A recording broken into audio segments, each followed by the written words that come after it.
great. Well, hi everyone. Thanks again, Dennis, for being willing to judge our competition tonight. So, for those of you who don't know Dennis, he's a member of the Marin Photography Club, and he's been. This is from his bio. So, Dennis has been making images of both the natural and built environment for over 50 years. He studied photojournalism a bit in college, but is mostly self-taught. Um, and through it all, and went on as a newspaper reporter and editor, and managed photographers. Got a law degree, practiced as an attorney, and through it all, Dennis has a passion for image making. His work has been published by Lenswork and exhibited in galleries. Wow. And he's currently interested in project-based work with an emphasis on landscape, architecture, street, and travel photography.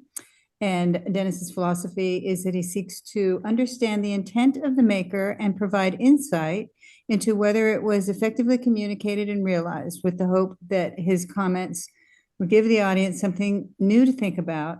His desire is for each photographer to remain true to themselves and their own individual creative vision. So with that, I'm happy to introduce Dennis.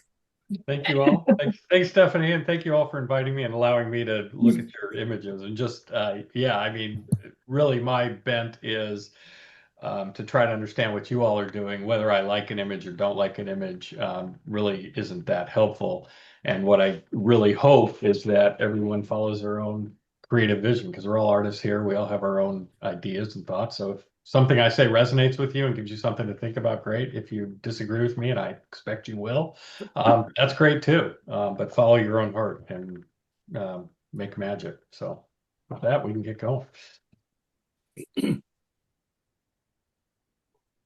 Okay, we have almost 60 images, so we'll start with pictorial, then do critique, feedback, and then journalism, then take a 5-minute break, and then we'll finish up with creative and monochrome. 30 in the first bunch and 29 in the second. Okay, pictorial, basic and intermediate, 4 images. Let's see, I can't see the title. Let me see here. I had to hit OK up there. Okay. Bathe in the glow of fading daylight, female or juvenile, Anna's hummingbird. This is a really effective capture. I really enjoyed this image in a couple respects. I mean, one, obviously the hummingbird is tack sharp, and you can even see the claws in its feet there. And the light that's coming in through the wings is just beautiful, and the way it also lights the feeder. And a lot of times, you know, we like to shoot hummingbirds where we have the flower, we have the hummingbird, we don't include the feeder. But I really appreciate that the maker here chose to include the feeder, because it adds kind of a little human dichotomy to this natural environment. And the light on it is beautiful. It's kind of an interesting element in that upper right frame, but the focus is still firmly on the bird, and there's a little bit of blur on the wings, but I think that's fine because it gives you a little sense of motion. That the head is tack sharp. There's not a whole lot that I could suggest to improve this. I like the rim light on the beak and the lower body. So it's just whoops. Sorry about that. That's okay. Just double checking. It's a very effective image. So thank you. Next.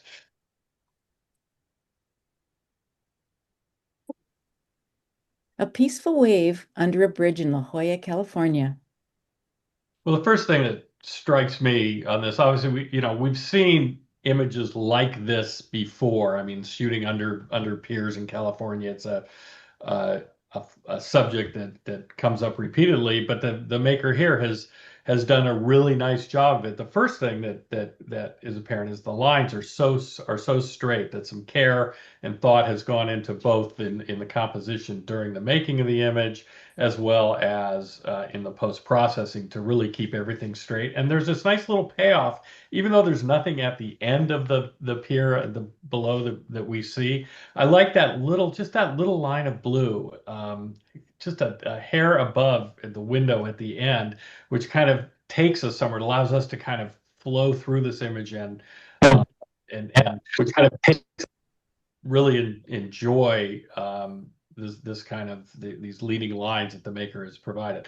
I might think about cropping out some of the bottom. I'm not sure that I like the reflection that's right in the mid foreground, and I think if you had a little bit more of that, that could be interesting. But given that it's such a small element of the scene, you might want to think about cropping up just a bit from the bottom, because I don't think that's adding as much to your image. And then that would really focus on those the pylons that are a little bit kind of the second set of pylons forward, and you have that nice wave cresting it. So, but a nice image. And I like the processing as well, with the kind of bumping the texture up to really show off the structure of this pier. Thank you. Next. And do tell me if I tend to go on for a while. So if you need me to speed up, please do. Don't hesitate to tell me. You won't insult me. Running Wild in the Valley of the Gods, Utah. Yeah, another nice capture, good moment. We've got a lot of energy of the wild Mustang.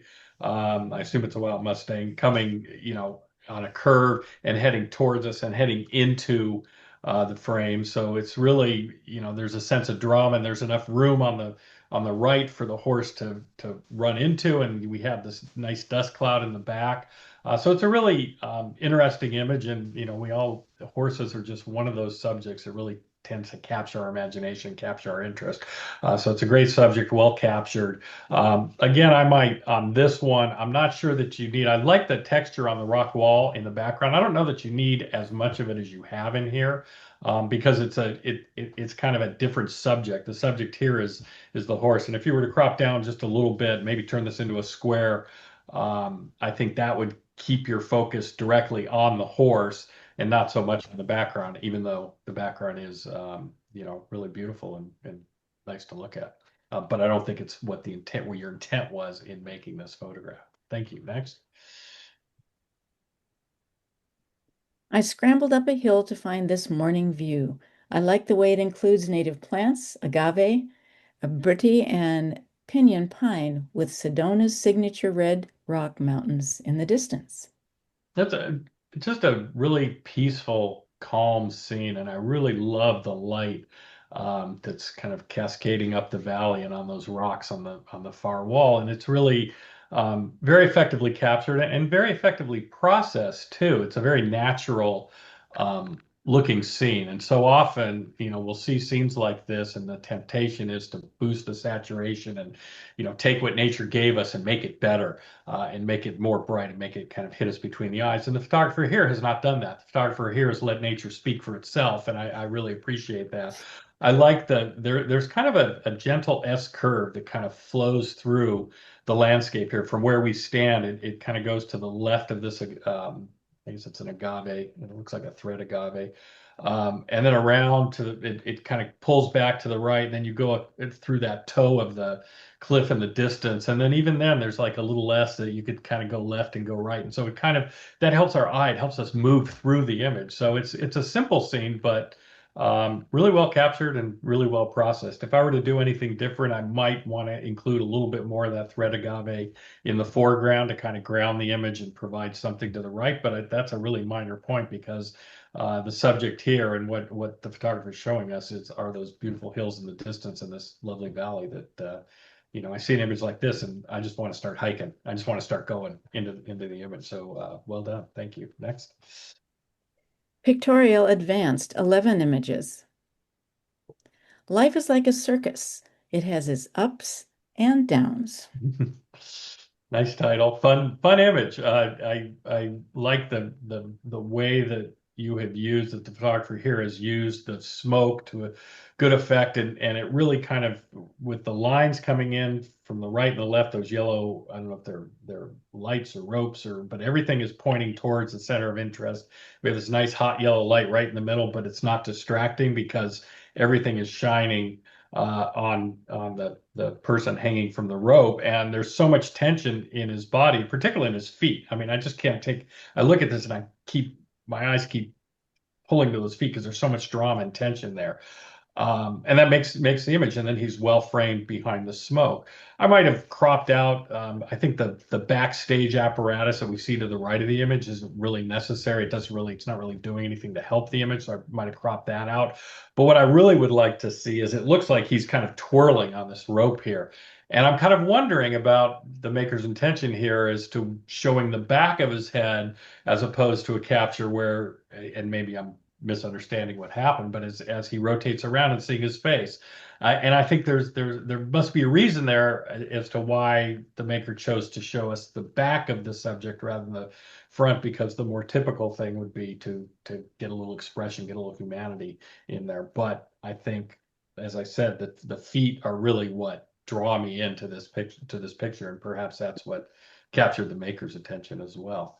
Thank you. Next. Early morning on the Firehole River, Yellowstone National Park. Well, this is really it's a beautiful image to begin with. I mean, the light is lovely. There's this nice S curve of again, with the river taking us in, and the beautiful reflection in the lower foreground of the light on the sunrise in the distance. So there's so many elements that are working really well here, and especially the trees in the background and that kind of morning fog coming off the water. It just creates a mood and an atmosphere that's very pleasing. And this is, what I was starting to say at the beginning is that one of the things this image does for me is it shows, a lot of life and photography too is about showing up, and this is about showing up at the right time, but not just showing up and using the skills that you've developed as a photographer, not just the technical skills of how to use your camera, but your mind and your eyes and how to see, and just simple things like using the two trees on the left side to kind of anchor the composition and keep us. Those trees are so important to this composition because they keep our eye focused exactly where I think the photographer wanted us to go. And so everything just works really well together. So kudos to you for waking up early, showing up, and knowing how to use your equipment and your heart. So well done. Thank you. Next. Glacial Reflections, Svalbard 2022.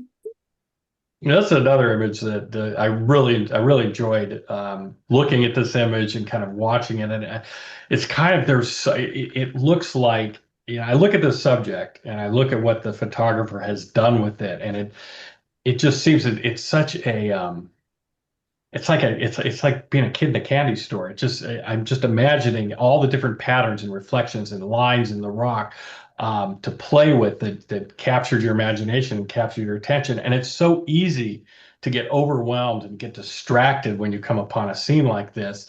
And it becomes really hard to make an effective photograph, an effective composition out of it. But the photographer here has done just that. They've done a really nice job of finding a composition that makes sense and that works within this kind of chaotic, beautiful ice field and the reflections. And I think they've just the composition here, it's bisected right in the middle with this line, which everyone's, oh no, you rule of thirds, you can't do that. But there are times when you can do that, and this is one of them, because you have the two sides, you have the reflection and the real life, or the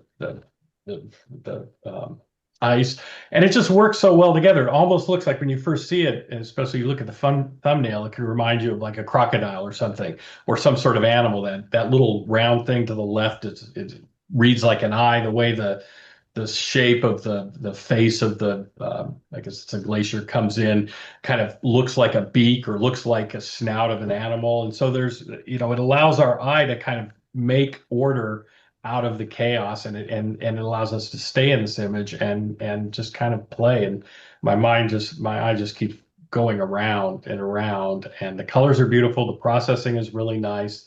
So again, it's just a very pleasing image out of a very difficult subject. So congratulations to the photographer. Thank you. Next. The Stains of Vestre Burgerbotke, Svalbard 2022. This is an interesting rock formation, and I appreciate that the photographer, that the maker here, saw this and thought, to make a photograph of it, because it's not the kind of thing that most people would photograph. I tend to photograph things like this, so part of why I appreciate it. I love geology, and I like the rocks, and I like what you've done here. That said, I think it's an interesting geologic phenomena, and it's an interesting subject. It's an interesting capture, but I'm not sure that the image on its own has enough to kind of really hold and keep my interest for a long period of time. It's kind of, you can look at it and pull it in. And I was kind of looking at it and trying to think, well, what why is that? I think one of the things, maybe a little cropping down at the bottom, or focusing on 3 of the veins instead of all 5. Might do a little bit. It's something to play with, but really, I think the answer is that images like this do really well when you see them with other images like this. So it's part of so I'd say to the photographer here, it's a nice image. It's a great subject. Maybe think about doing a triptych or a diptych, or putting some images together and see what that feels like. See what are you trying to say? What is it about this image that calls to you? And why did you make it? And you know, uh, what more could you do to kind of bring forward that intent? That's not really a criticism, because I do like the subject and I like the photograph. But it's kind of like it begs to take the next step. It seems to be like the first step it's almost like a project-based. Thank you. Next. Nose deep. That's very, very interesting image. It's kind of tough to capture. It's you kind of see what it is. You can take it all in one step. There's a lot of hot yellows and whites in here that make it a little hard to kind of linger with this image. But the image itself is just such a really nice job of keeping a tack sharp focus on the head of the insect, and you're gonna mess with my anatomy, the thorax, maybe is that the thorax or the abdomen? I can't remember, but it's been a while since I took science class. But the thing right behind his head, all of that is really tack sharp. And I thought about, well, it's a little soft on the back of his body and on the wings, but I think you need that. I think you need to keep that in the image. So I appreciate that the maker did that, because otherwise your mind can't understand what we're seeing here. So nice insect image. It's a nice macro shot of an insect. Thank you. Next. Windletter Forest Detail, Lake District, England, 2024. I really appreciate the feeling and the mood of this picture, and the composition, the use of a square crop and everything. There's kind of like a circle that it's almost like it's not a vignette, but you're using the ferns and the brown branches in the upper right almost create a feeling of a vignette around this image. And then we have two kind of payoffs. We have these beautiful fungi in the foreground that are the first thing, because they're white and they have interesting shapes, so they pull us right in. And then you have this little bit of kind of sylvan beauty back in the distance. It's out of focus, but the colors are so beautiful that it kind of takes you in, past the ferns, right into the mushrooms, and then out into the forest. And it's almost like a Alice in Wonderland type thing that wants to pull you in.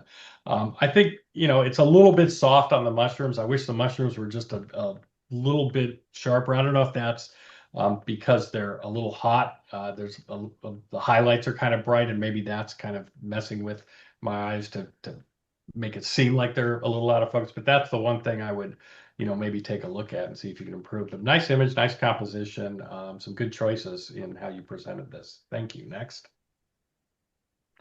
Gifts from my garden. I appreciate what the photographer did here with and I should say the gardener did here with the fruits of their labors. And I think they obviously spent a lot of time setting this up and setting the composition up, and pulling all of their babies and showing them all to us, and creating a nice little circle of color for us to kind of look at and see. What I would suggest to this photographer is that perhaps you've included too much here. And as lovely as each one of these flowers are together, that by putting them all in a single composition, it makes it difficult for us to focus on any one of them. And I think having gone to the effort to grow these flowers and pick them and make a photograph of it, there may be some other things I suggest if you do this again, some things to think about. First, it's really about, these still lives are really about building layers. And maybe start with the background. So you see in the background, you have a few curves and you have a grain in the background that's kind of going slightly. It's not directly up and down. It's a little bit to the left. Maybe straighten that out and smooth out your background, and then start with one of the flowers. Find somewhere, put that in the center of the composition and make a photograph of that, and then add things, add something else. And it's really like you're trying to create a story, the way these different flowers are talking to each other, almost anthropomorphizing them. And that's, to create this still life composition, do it one layer at a time. Put one thing and then put another thing in and create it. I think the difficulty I have with this particular image is that there's just too much. It's too chaotic for me, and I can't. There's nothing for me singular to focus on. But I love the concept. I love the flowers. I love the gardening, and I think it's something you should continue to do and continue to try, because there's a lot of beauty here in this photograph and in these flowers. Thank you. Next. Through vintage glass. This when I first saw this, it reminded me of a photograph of a reflection. You see a reflection in water, and you get kind of this very similar effect. But I like that this is kind of a different take on that through some vintage glass. So thank you for telling me that in your caption. It's a really nice composition. It's all about the seeing. It's all about the kind of the feeling and the texture that the glass has given to this image. So one thing I would do with this is it's nice that you told me in the title, but you don't have to give away your secret. I would crop out the whole window. I mean, just take that window, because we don't need the window to understand the image isn't about how you captured it, that you took it through vintage glass. It's about what you saw and what you felt. And that's all constrained right within the glass. So maybe, play with it and just try cropping out the frame and see how that feels to you, because even without the window frame, you have a lovely composition, really nice architectural forms here. It's all about shapes and lines. You have the nice radio tower to the right that grounds the image, and the tree coming in from the left that keeps our eyes in the center. And then you have these nice blocks and squares that kind of hold our attention in the center. So a really nice photograph, and a good way of saying thank you. Next. In a fleeting moment, time stands still. Our eyes lock, our souls connect, and a capuchin friend is made. Yeah, I mean, you really do, capture the title. The title really does kind of capture the feeling of this image. So there's a lot of intention and intentionality in this photograph.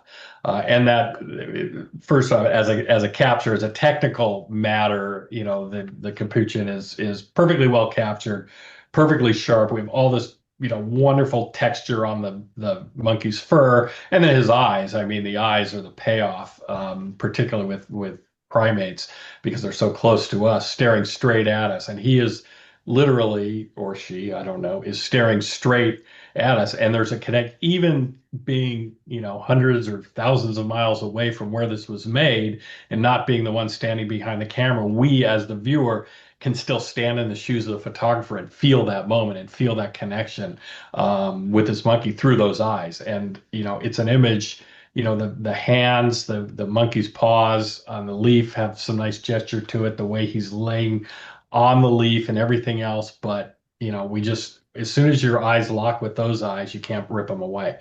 So really well done, really nice photograph. Thank you. Next. Waiting for sunrise, Death Valley, California. Now, I love these kind of, backstage photographs, that show us, not the picture that the folks on the workshop saw, but kind of the picture of the people making the photographs. And so it's a great subject. This is just an aside. The first time I saw this image, I looked and I said, "Is that John Barkley?" So I want to know whoever took this, the guy that's leaning over. I don't know if it is or it isn't, but that's what popped into my mind. It probably isn't. Anyway, that's neither here nor there. The way the photograph was made, that the man that is leaning over, I think, makes the photograph because you have this group of photographers kind of lined up, um, facing out, waiting for sunrise. You said you see the backpacks on the ground, but they're all facing the same way. And with that one guy leaning over and kind of talking to someone or uh, looking at what they're capturing, whatever it is, that kind of adds a little bit of a story and makes this image, that much better. I think it's a good use of a silhouette. I like the panoramic crop and the use of the black lines top and bottom.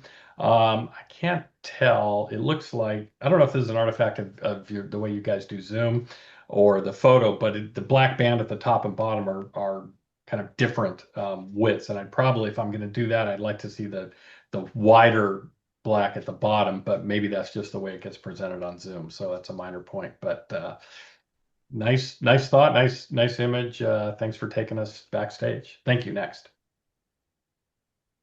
Wings of gold reflect the last rays of sunlight before dusk descends into the forest.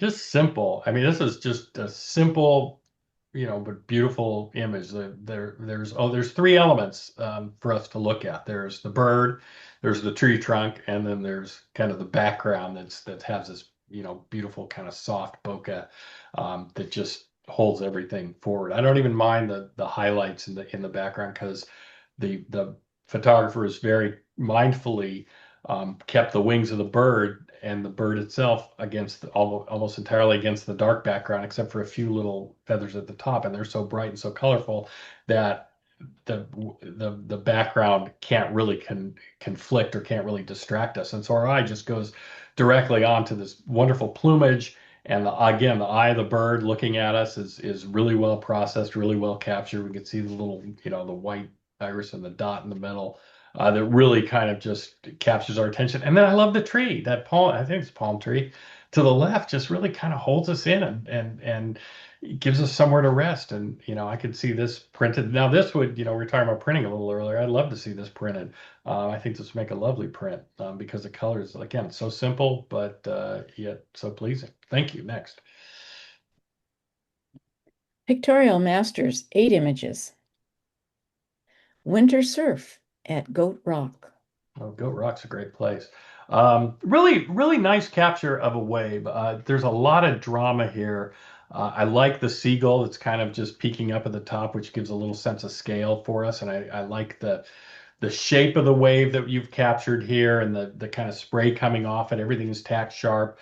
I don't know that you need as much on the left that you have. I think, I would be tempted to kind of crop in from both sides, maybe just to the right, a little bit, half an inch or so to the right of the seagull, and crop out the left and really come in to focus tightly on the wave. The other thing I mentioned to the photographer here, I've done a really nice job of processing this in a very natural kind of documentary type feeling, where it really looks much as we would see it if we were in the water, we were there on that day.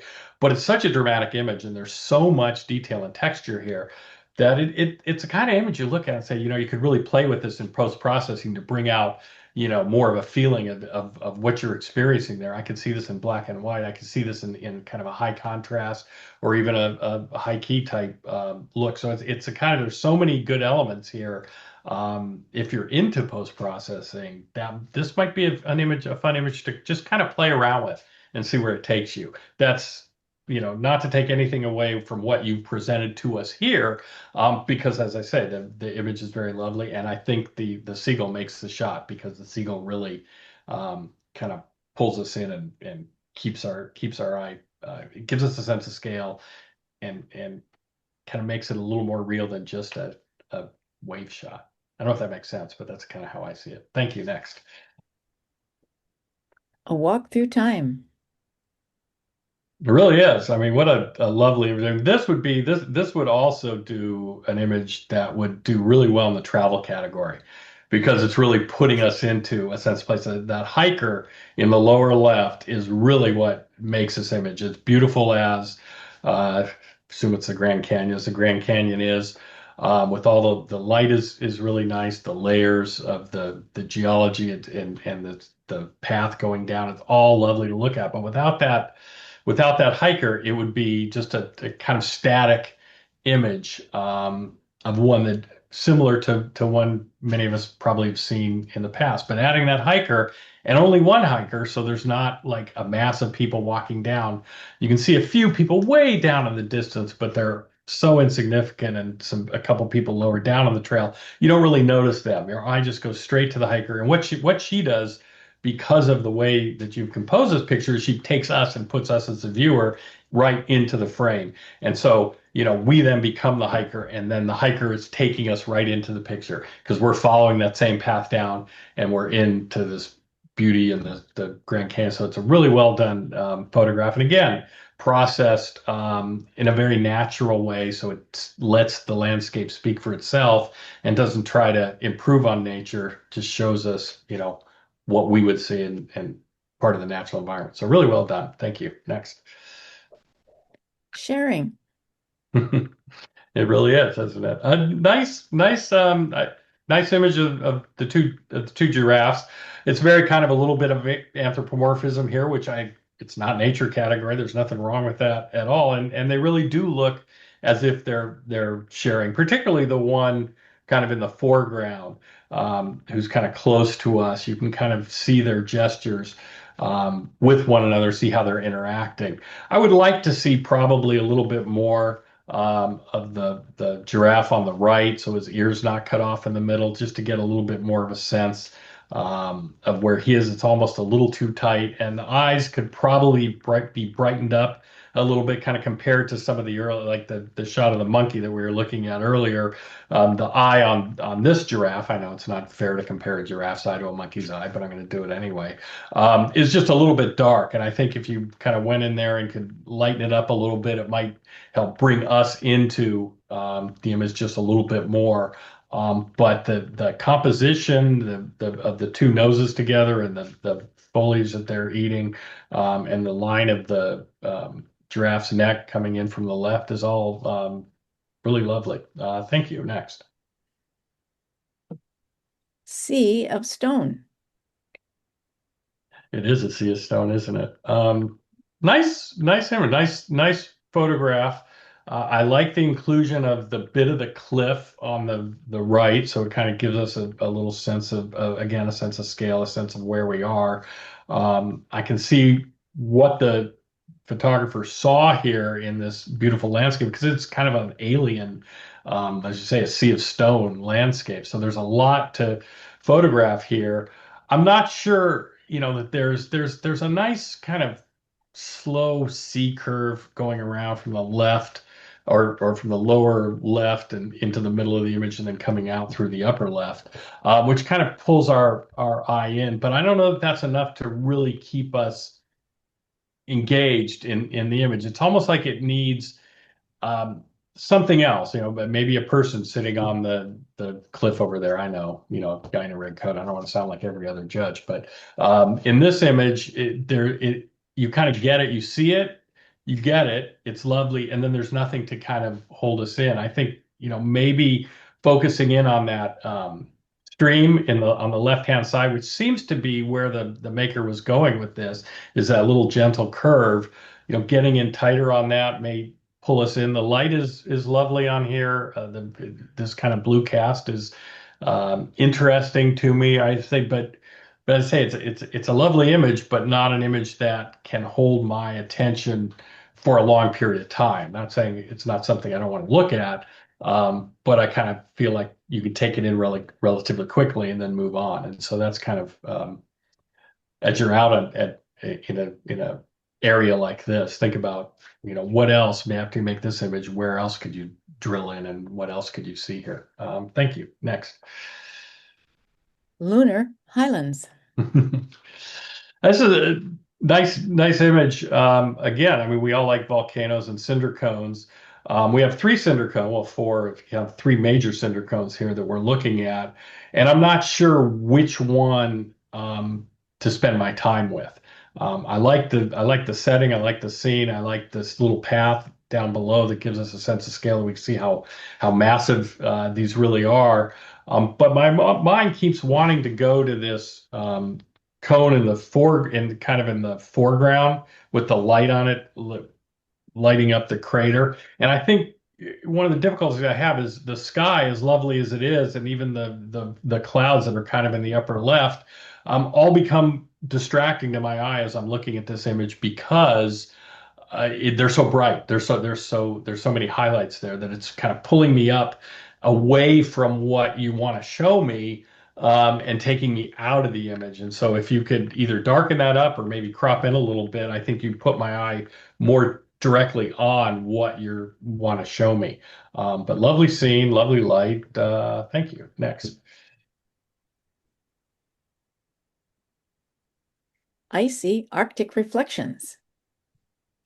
And, again, another reflex is kind of similar to the Svalbard photo we were looking at just a little bit ago.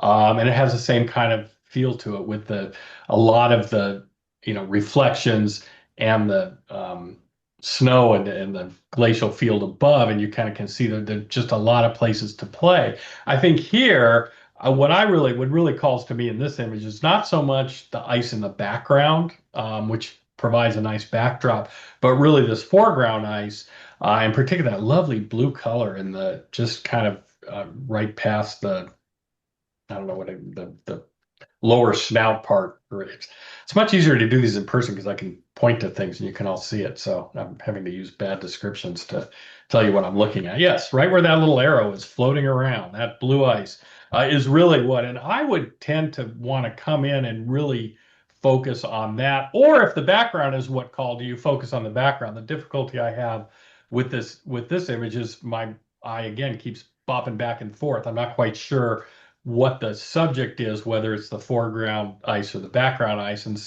then you have this kind of negative space in between the two and at the bottom. So there's nothing to kind of tell me exactly where I want to be. And I think I'm guessing that what called to you is that lovely color and that lovely ice in the foreground. And so maybe getting a little lower, blurring out the background, using a longer lens or something would have allowed us to really play in that sandbox and not so much in the background, because I go right past that and I just kind of spend my time in the background, which is the least interesting part of the shot, at least to me. Thank you. Next. Crocodile lurking beneath the water.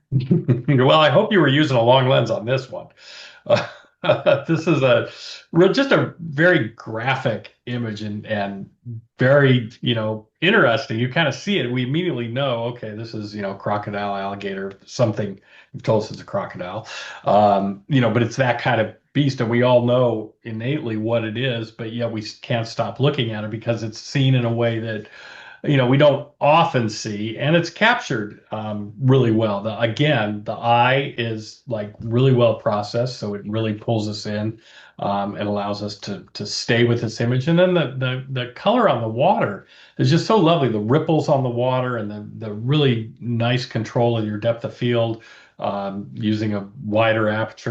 You're probably like a mid 7 or 8 or something like that, which is enough to get that crocodile tack sharp, or the crocodile tack sharp, but yet create a pleasing palette for the background. So nice done on the head. The one thing I'm not sure about is, and I'm not sure that there's anything you could do about this, but the way that the body kind of just leads out to the left and kind of just goes into nothing. That I maybe a different angle or something, but that does tend to take us out a little bit of the image. And so I try to, ignore that and look, just at the head. Maybe a vignette might help soften that a little bit, but just something to note. But lovely image, lovely colors, nice processing, nice capture. Thank you. Next. Spirit in the oak tree. Once again, just really about this. This one is kind of about mood as well, and it's just a lovely light on the grasslands in the back that come floating through, and then we have these really interesting forms of the trees in the foreground. I think probably on this one, this is another where I feel like maybe you're showing us just a little too much, and you need to maybe um, come in and show me what it is you're really focused in, or what really drew you, and what caused you to want to make this photograph. I'm guessing that it's this kind of interesting, almost human form of the branches that are right dead center and kind of framed by the branches that are going around. That seems to be what draws our attention in. And I see that, but there's so much grassland to the right and branches to the left that maybe coming in on a square, coming in a little from the right, coming in a little from the left, would allow our eye to focus really on that aspect of the picture, because there's so much loveliness to look at here. You as the photographer want to kind of help us, focus our attention on what you saw here. And I'm thinking it's there. The other, kind of as a side note to that, you have this one, the oak tree right in the foreground. You have branch that's going off to the right and exiting through the upper right of the photograph. Then you have the one that's exiting through the left middle of the photograph. And I think that's one of the difficulties of in seeing this image, because you could pick one of those, but having two of them, it kind of pulls our eye in two different directions.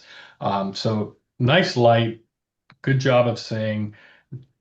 Kind of play with my suggestion. We play with the composition a little bit and see what else you can come up with, and what might resonate with what it is you saw when you were making this photograph. Thank you. Next. Journalism, advanced, 2 images. Summoning the Eagle, 1 of 3, hilltop gathering. Kazaka hunters and eagles wait atop the hill for the voice recall competition in the Golden Eagle Festival in Mongolia. 2 of 3, rider calling. A Berkutchi gallops forward, offering some meat and summoning his eagle by voice. 3 of 3, eagle's response.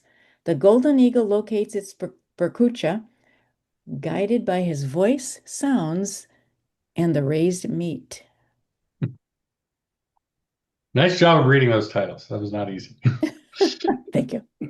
So journalism is all. This is when I get to channel my inner Lou Grant back from days when I was a newspaper reporter and editor. So journalism is all about storytelling, and it's about, the images and the captions have to kind of work together to tell a story. And the image, a lot of times we see sequences. It's important not to show the same thing. Sometimes you'll see the same type of image in a sequence, and you're not showing us different information. So, and I think here the photographer's done a nice job of showing us 3 different images that showed 3 different aspects of this event, of this Golden Eagle Festival. So there's not repetition, and each one, relates to the caption that they've written. So as a journalism, story, I think it's very effective. That said, I think, of the 3 images, your third image is really the money payoff shot. I mean, this is the image that shows, exactly what you're saying in the caption. The golden eagle locates its Berkutchi. It's guided by his vocal sounds and the raised meat. We see the meat in the guy's hand. The eagle's coming in. I could see this in a magazine or a newspaper illustrating a story about this event. Now, if you go back to the first and second images, I like that let's go back to the first one. I like that the first one is showing, okay, well, here's the crowd, here's the gathering waiting atop the hill. Having said that, I think a more effective photograph to show this part of the image would either be to show the eagles waiting on the top of the hill among these crowd, or show some of the people that are gathering for this festival, because we really don't see, there's just a lot of, this kind of dead step out here that we don't really see. There's not a lot, the whole interest is in these tiny little people at the top of the hill. Now, obviously, unless you had a super long lens or were up there with them, it might be difficult to shoot that, but that would be the story. That would be the photograph that I think would tell this story better than this one. And so if you go to the second one, same kind of thing. It's a nice picture of the rider. The third picture of the rider is much better in terms of getting us an interest, and the second one doesn't really show us what it is you're telling. You're saying he's galloping forward, offering some meat, so we kind of see his hand. We can sort of see what's going on, and he's summoning the eagle. What I'd really like to see here is, have a shot from where the eagle was. I mean, it's easy for me to. I'm a judge. I wasn't out there freezing on the steps trying to make these photographs while everything's happening. So, oh, well, go over here and put your drone up and take a picture. Easy for me to say. So take this all with a grain of salt. But the idea of being as a journalism image to tell that part of the story, we really need to see the eagle either waiting or listening or something, a little bit of a tighter image to support that. And I think that in this particular sequence, that third image is so strong that you could have got away. And this is not to take away from what you've done here at all, but this image alone would have been enough to tell the story and tell the story you're trying to tell, without the other two. I don't think the other two are strong enough, given how strong this is, to really add to your story. So I hope that makes sense. And but it's a really strong journalism story. I like, strong captions on all three pictures. I like that you're showing us something different in each image, and I really love the payoff shot at the end. So thank you. Next. 2 teen volunteers for the Mirror Island Historic Park Foundation hang onto the spar of a 3-masted schooner while they washed it down. Okay, this is again a good journalism story of this schooner that they're taking care of out at Mare Island. And Mare Island's a great place to shoot. I shoot there all the time, and a nice composition of, you got some action of the two guys washing, and you got the water drops falling and everything. But as a journalism story, again, if you're talking about a 3-masted, I kind of want to see the 3-masted schooner. I want you to go across the bridge and go to the other side and put on your long lens and shoot them like this way, the other way, so you see the schooner on there. This alone, as a journalism story, as a photograph, it's not enough to kind of capture the reader's interest to tell the story for a couple, because the guy on the left, we're seeing, he's got his back to us. I should say he's got his butt to us. But I don't want to say that in mixed company, so I'll say yes, back to us. And so we're not really, and then the other guy, you really don't see, you see a little bit of his face, but you don't see much expression.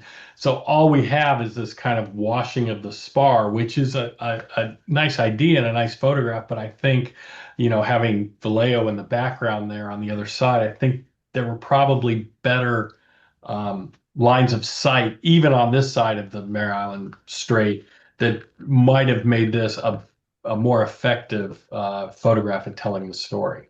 But everything is sharp. I mean, technically the capture is well done, and it is an interesting story. So even we still want to look at it and try to understand what's going on here. So thank you. Next. Journalism masters 2 images. While many tribes are still very remote, photo tours have become common in some areas of Ethiopia. While controversial, these tours pay villages to visit, providing income for marginalized people.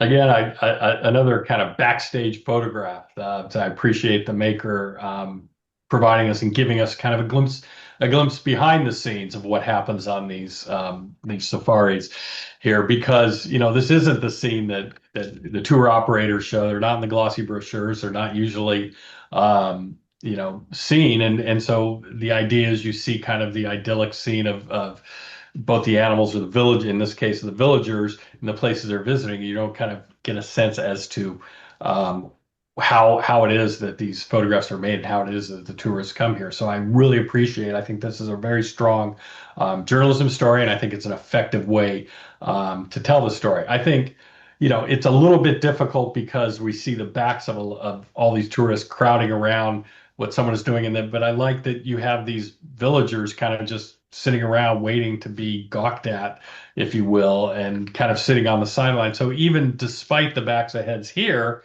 which I know I criticized in the last photograph, you still have the villagers on the right that help tell the story. And the story itself is compelling, and it is supported by this photograph. So thank you for sharing this. Next.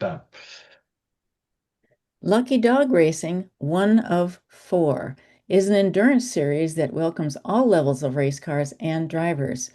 Race duration is typically 7 hours, and the track length at Sonoma Raceway is 2.5 miles. 2 of 4. Navigating turn number 3 at the Sonoma Raceway. Lucky Dog is an everyman's race for safe, almost affordable, wheel-to-wheel competition. 3 of 4. Flagman warns a racer being lapped to let the faster car pass. Grandstands are lightly used as spectators are mostly friends or family of the drivers. 4 of 4. A tribute, sort of, to a famous 67 Mustang and a famous racing team, Team Turdlingua, finished 28th in a field of 76 with a top lap speed of 75 miles an hour, February 14, 2025. All right, great, nice set of racing shots, of racing images. I think there's some hits and there's some misses as far as journalism and storytelling goes. Pictorially, the pictures are all very well, for the most part, very well done. But one of the things in journalism is again, the story, the caption needs to support the photograph, or the photograph needs to support the caption, the story you're telling. It's not enough in journalism to put some photos of an event in and then put some facts about the event and then try to make the two together when they don't necessarily go together. And I'm not saying that's what happened here, because I think there's somewhere they don't go together and somewhere they go together really well. This one is kind of, this opening shot is kind of in the middle. Photographically is just a wonderful race shot. You got 3 cars, nose to tail, racing, and then you've got, because of the way the light is coming through the tinted window on the guy in the middle, we see his eyes, we see his face, we see his hand gripping the wheel. We also see that on the hand on the guy in the front. So it's a great racing shot, and it takes us right into the image. The caption itself doesn't really say anything about the image we're seeing. It's more kind of generic about the event. Now you go to the second one, and you're talking about it's every man's race for safe, affordable wheel-to-wheel competition. I would suggest to the maker that this image doesn't really show that. It just shows kind of a really nice race shot. You got some motion blur. You've got a nice S curve. You've got the one guy in front and the other guys behind, but you're not really telling. I'd suggest that first image supports this caption, because it does look like an everyman's race for safe, affordable wheel-to-wheel competition. I'm not sure that this particular image with this caption adds anything to your story, but pictorially it's a nice image, and I love the motion blur and the kind of the way the background is giving us a sense of speed. But then you go to the third image, and the third image, you got the same, the blur, but this one tells, this is a really nice job for journalism of having a marriage between caption and photograph, where you're telling us about the flagman, what the flagman's doing. The flagman is tack sharp, the cars are blurred, so we get a sense of the speed, and so you have everything you need in there. And then you've also given us another little factoid about the empty grandstands, and explaining why there's no one in the background, and telling us about it. So on both counts, that this image really does support the story, and it's an interesting image. It's a good use of motion blur to show speed, and good use of the dichotomy between the blurry part and the sharp part. Really works well. I mean, as a minor quibble, I'd like to see the guy's face, the referee's face, but it's not really about the referee. It's about the flag, and you've captured that. And then we go to the fourth one.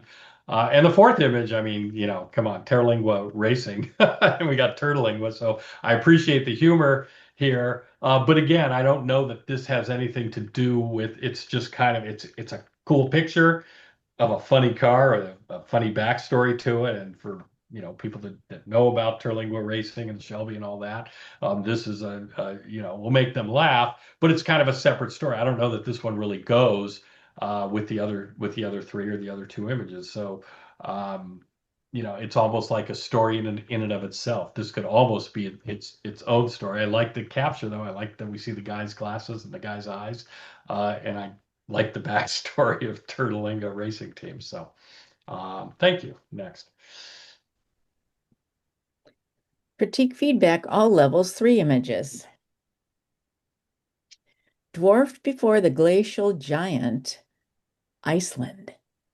All right. This is, there's a lot to look at and a lot to see in this image.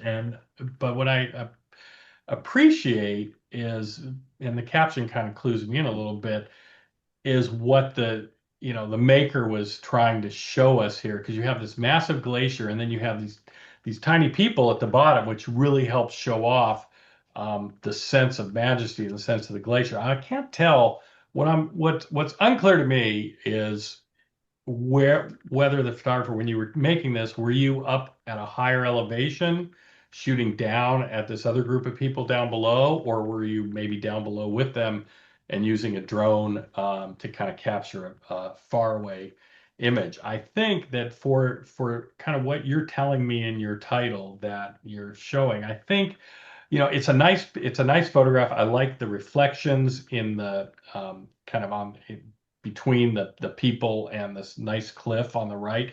But I really love, again, the drama of this structure kind of in the mid right and then a little bit to its left in the bright blue. I get lost a little bit on the far left, the upper left of the image, and then also in the background doesn't really add a whole lot to my eye to the image and makes it a little bit difficult to see. So first thing I do is I suggest thinking about cropping down from the top a little bit. But even then, because of the angle that we're looking at, you have this beautiful ice face here on the right, and then you've got these nice reflections that you can just sort of see from up here. And what I really want to see, and again, this is like easy for the judge to say, what I really want to see is I want to see a shot taken from just to the left of the frame with the people in the foreground, and then this massive ice in the background, which would really show off, not just the reflections and the people and the dichotomy between, the size of this and the humans there, which I think would show that a little better than this high angle kind of broad view shot that you've given us here. Now, I don't know whether that was possible, so it's not really fair of me to sit here and say, oh, well, just, go down, just go walk through over the glacier and jump a few crevasses and get the shot I want. I mean, so I'm just saying that in terms of, looking at this scene where I would think about how to make that shot. But having said that, as from this perspective, I do appreciate the drama of the ice cliffs on the right. I kind of like this little water that's kind of encapsulated in the land at the bottom right, which kind of helps ground the image. And I like, I would say, kind of the lower, maybe 3/4. I cut off a quarter of the top and maybe a little bit of the left. You can't go too far, you lose the people. Just to kind of hone us in a little bit. I also see you got, it looks like you were doing a little cropping or editing. You got this little white artifact in the upper right, probably from doing some straightening that you just want to crop that thing out as well. Thank you. Next.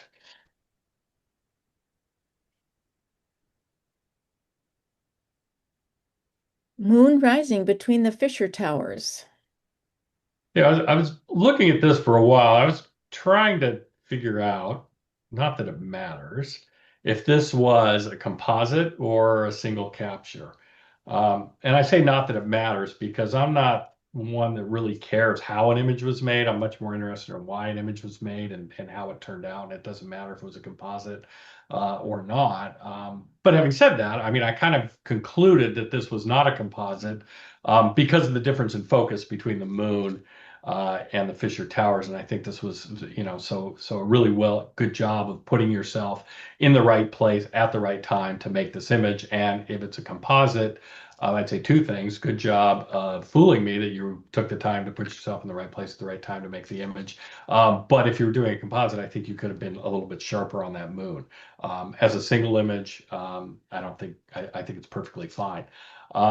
One thing I would, again, not to sound too much like a broken record, but I think to kind of focus in, one of the things that kept troubling me as I was looking at this image, again, my eye kept drifting out to the right and drifting out to the left away from this image rather than dead on in the moon in the center, as dramatic as it is. And I think maybe I don't think you need as much of the tall cliff on the left as you have here. And I would play around with, do you really need the tower, the full tower all the way to the right? Or what would it look like if you just kind of cropped in just a little bit, to the edge of the tower so we didn't see where the tower fell off and got rid of all the sky to the right and did kind of more of a little square crop. Play around with that and see what you think. You might think that, I don't know what I'm talking about, and you like the image just as you made it. And I wouldn't disagree with that because I think, the composition works. It's a smart photo and it's well done. But, think about what it is you're trying to say. I think the black and white is a good technique for this. I really do appreciate the black and white. It's a little, could use a tiny bit more contrast. I mean, the deepest blacks other than the shadows aren't really there, and the bright whites are a little bit. So maybe just play with that tone curve a little bit and see if you can punch it up, but just slightly, not a lot. But that's a kind of a minor point. Thank you. Next, I hope that's helpful. Origin. No, I love this photo.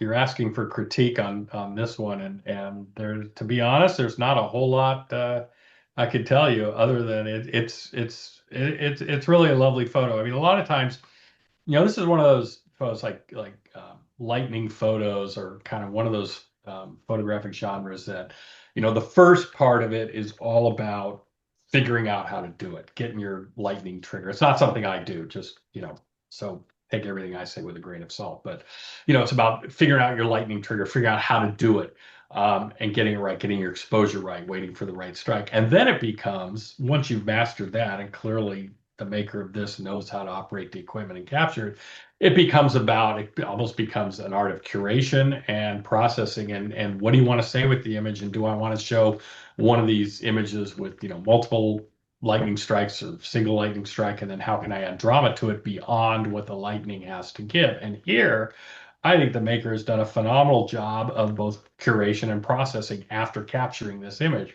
And for a number of reasons. One, I mean, let's just start with the title, Origin. I mean, it's not a title that says, lightning strike in Nebraska on, in 2022, or anything that tells us where it was, or it's about a feeling, it's about an emotion, an origin.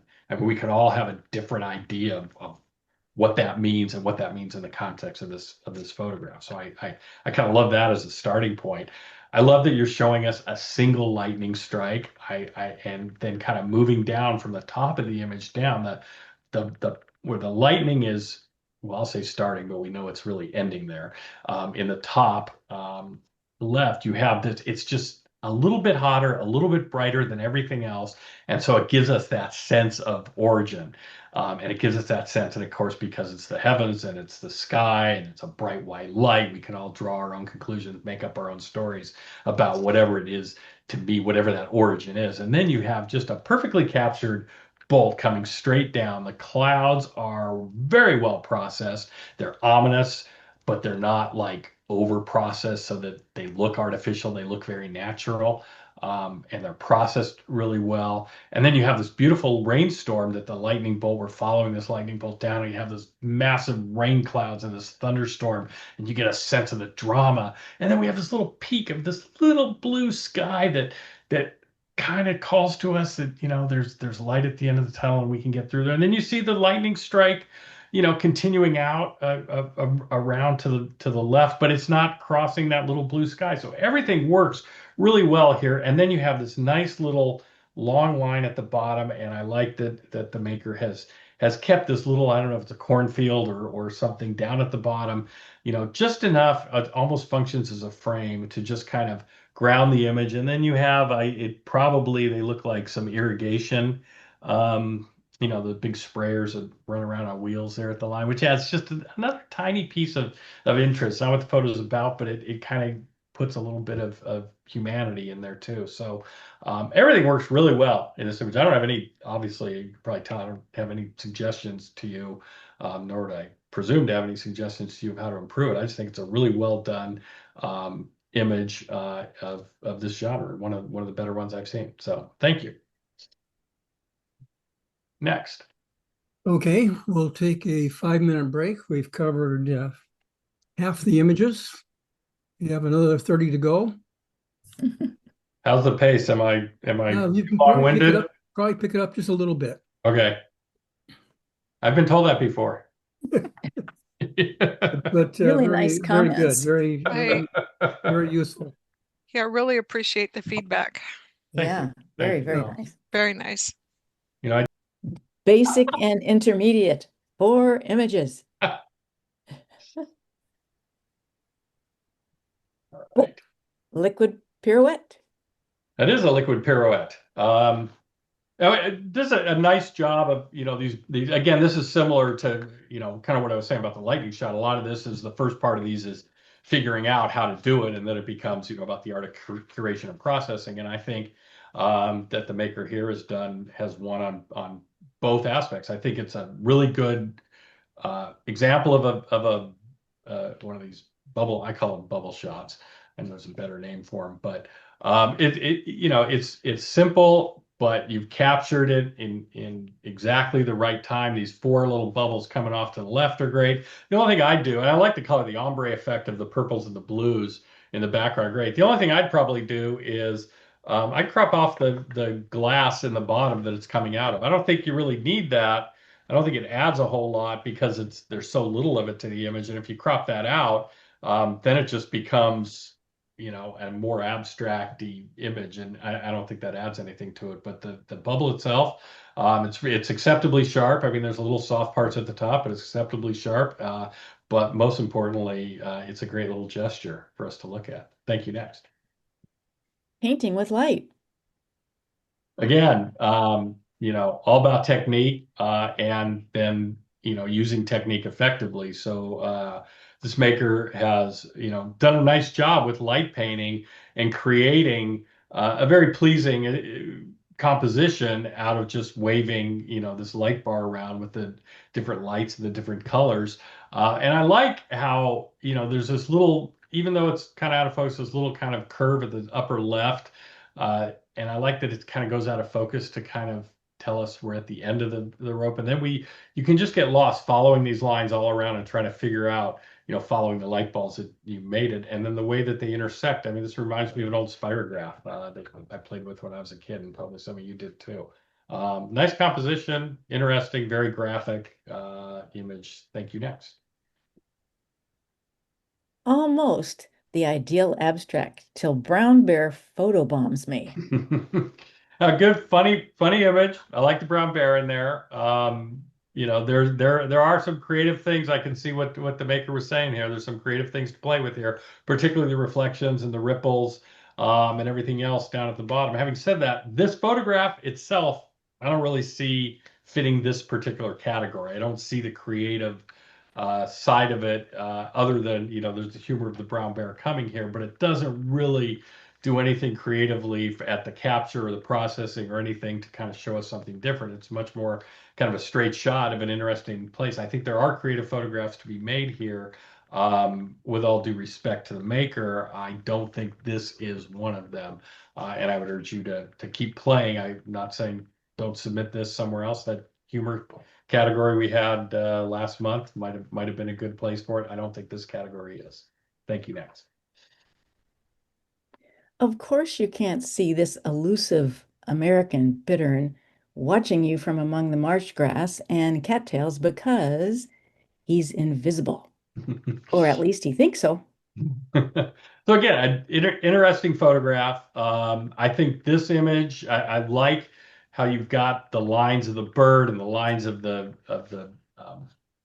brush in the background where he's hiding, all kind of showing his camouflage. But again, I think this is an image that would be really appropriate for the nature category because you're showing a bit of the not the behavior, but the aspects of wildlife and its habitat and how it has grown and evolved to be able to hide in an environment like this. And so I think you could probably use an image like this to help tell that story in a different category. Again, though, as the creative category, at least, in the way that it's been developed for photo club competitions, is really about kind of expanding our way of seeing either through the way that you capture the image, techniques like intentional camera movement, soft focus, lens babies, things like that, or in the way that you process the image through multiple exposure composites, that kind of thing. And this image itself really doesn't have any of the hallmarks of what make an effective creative image for the creative category of photography. So I don't really see it meeting this category, but I think there's a lot of interesting elements to this shot as well. Thank you. Next. Creative, advanced, 5 images. The Elks Club has gone to the dogs. Human intelligence, no AI. I love it. No, this is an image that, as soon as it came up, it made me laugh. That was probably the maker's intent. That it's a pretty funny image. It reminds me of that dogs playing poker, image we've all seen. And really well done use of I assume it's a compositive. I'm assuming this was shot, and again, it doesn't really matter how you did it. I'm just explaining that so you understand my comments. It looks like it was a shot taken at the Elks Club, and then you just replace the guy's head with the dog's head. But it's really effective because the dog's head fits so perfectly well within the neck of whoever was originally standing there that it really reads like a really plausible photograph of the Elks Club going to the dogs. So I'm assuming the flag in the background was there in the original capture, and it was just replacing the head. So nice, and good light on the eye, so he's looking at us, and nice composition. He's kind of half turned, classic portrait. Funny shot. Thank you. Next. Field of wildflowers. Okay, so ICM. Now this is intentional camera movement. You can see how the photographer here was moving the camera up and down a little bit at a slight angle to the right or a down angle to the left as they made this image. And ICM is a great technique and fun to play with. I love the colors in here. Purple and yellow is a great color combination, and so this is a wonderful subject for intentional camera movement, or it's like what we used to just call blurry photos. So nicely done. Art of seeing and seeing this image. And in terms of the ICM technique, I think this is kind of one of those images it's caught a little bit in between. And by that, I mean, you almost have to go faster, move the camera faster or slower. So it's either more blurry, so it kind of really focuses on forms of the colors, or less blurry, so you have some part that's sharp and then the rest is blurry in the background. Here it's kind of it's as we look at it, it becomes all about the thing that hits us the most on this image is the technique. And stuff like this shouldn't be about technique. It should be about the technique enhancing what it is the photographer's seeing. And I don't want to take anything away from this because I think it's a great way of seeing it. I'm glad the photographer was making this image, but next time maybe play around with kind of different camera movements or focus in on a smaller part of the field to give us our eye somewhere to rest. But fun technique, fun subject. Thank you. Next. Trying to speed up. Building in blue. This is kind of creative, even though there's not any kind of, technique applied during capture or post. This is still the kind of image that really does fit the creative category very well, to my mind, because it's a creative way of seeing. I mean, you're taking a building and its structure, and you're turning it into an abstract study of lines and shapes, and our eye can kind of noodle out what this really is, but that's not what captures our interest. So I really like the way the lines are working. I like the way that the maker has composed this image and been really thoughtful about what to keep in the frame and how to set it up and keep everything straight. The nice blue cast is very lovely. It's a nice. It's kind of adds a nice feeling, a nice mood to this. The one thing I'd say is this probably could use a little bit more contrast, a little bit more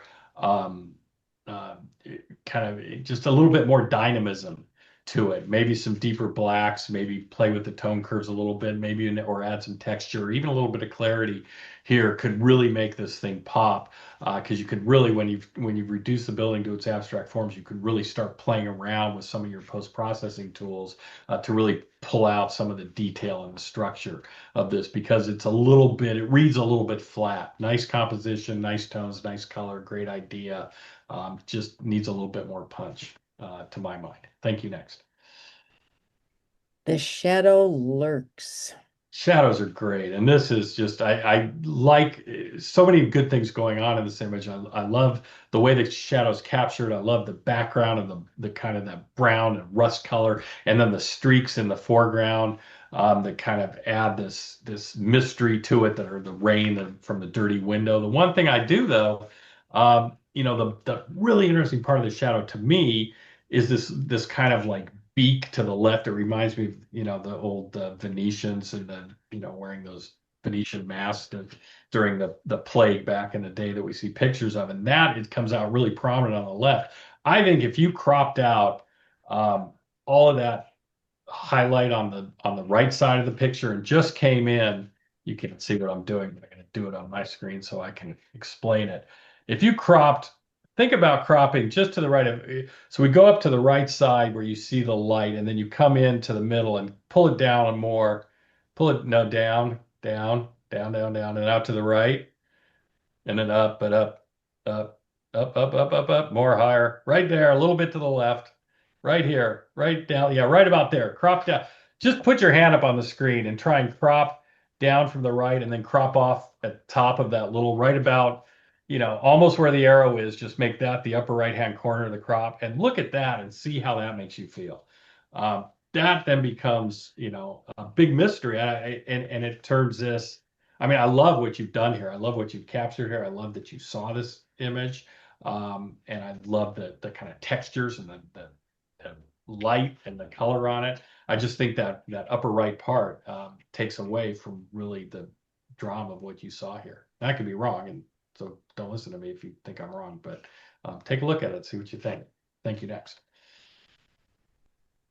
Honey, I shrunk the tulips. Yeah, very creative capture.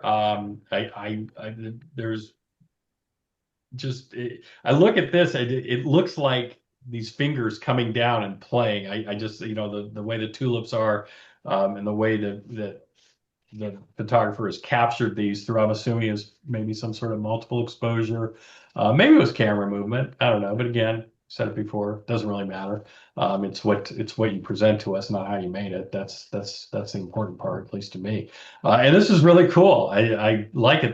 The two things I would do differently on here is I would probably crop out most of that bottom and just crop it down to about where the dark blue is. I don't think the brightness at the bottom, where it shifts from that kind of navy blue to the kind of, not a baby blue, but a lighter blue. I don't think any of that adds anything to the image. I think it's stronger without it. Again, just my opinion. The other thing I changed is I changed the title. Don't tell me it's tulips. See, once you told me, when I first saw it, I couldn't tell it was tulips. I didn't. It's not that I couldn't tell it was tulips. I didn't read it as tulips. I read it as fingers coming down, and it caused all kinds of like mystery and fun for me to think about. And then when you told me, you kind of gave away your secret at the top. So think about some other kind of titles. So, keep your secrets to yourself. Thank you. Next. Creative masters 3 images. Moving between worlds. Interesting, really interesting capture. I assume it's multiple exposure, probably in camera, could have been in post, doesn't matter. But it really creates kind of a mood, and the title really helps us here. It's almost like going into the light, and I like how you have the juxtaposition between this kind of almost, really high, almost dystopian. That's the word I was looking for, dystopian feeling to the left. And then you have this person kind of walking in around this side. I don't know that the person's gesture is as strong as it could be. I might want to see a little bit more dynamism in their body language. But I think having the right hand raised a little bit does add add a touch and add something to the image. It seems to be a little tilted to the left. I'm not sure if that's intentional or not. I'm not sure it needs to be fixed. I'm just noting that it's something I noted.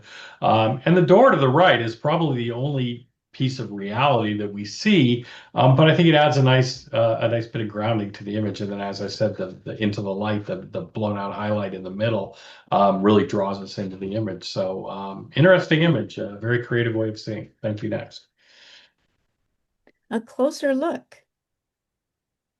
Okay, so similar to the what I call the other bubble shot. This is really effectively done. I like it's a little bit different. It's almost like marbles, four or five marbles that we see, and the colors we can kind of get lost in looking at the colors of the bubbles. And then I like that they're sitting on this. It's almost like becomes like a mountain.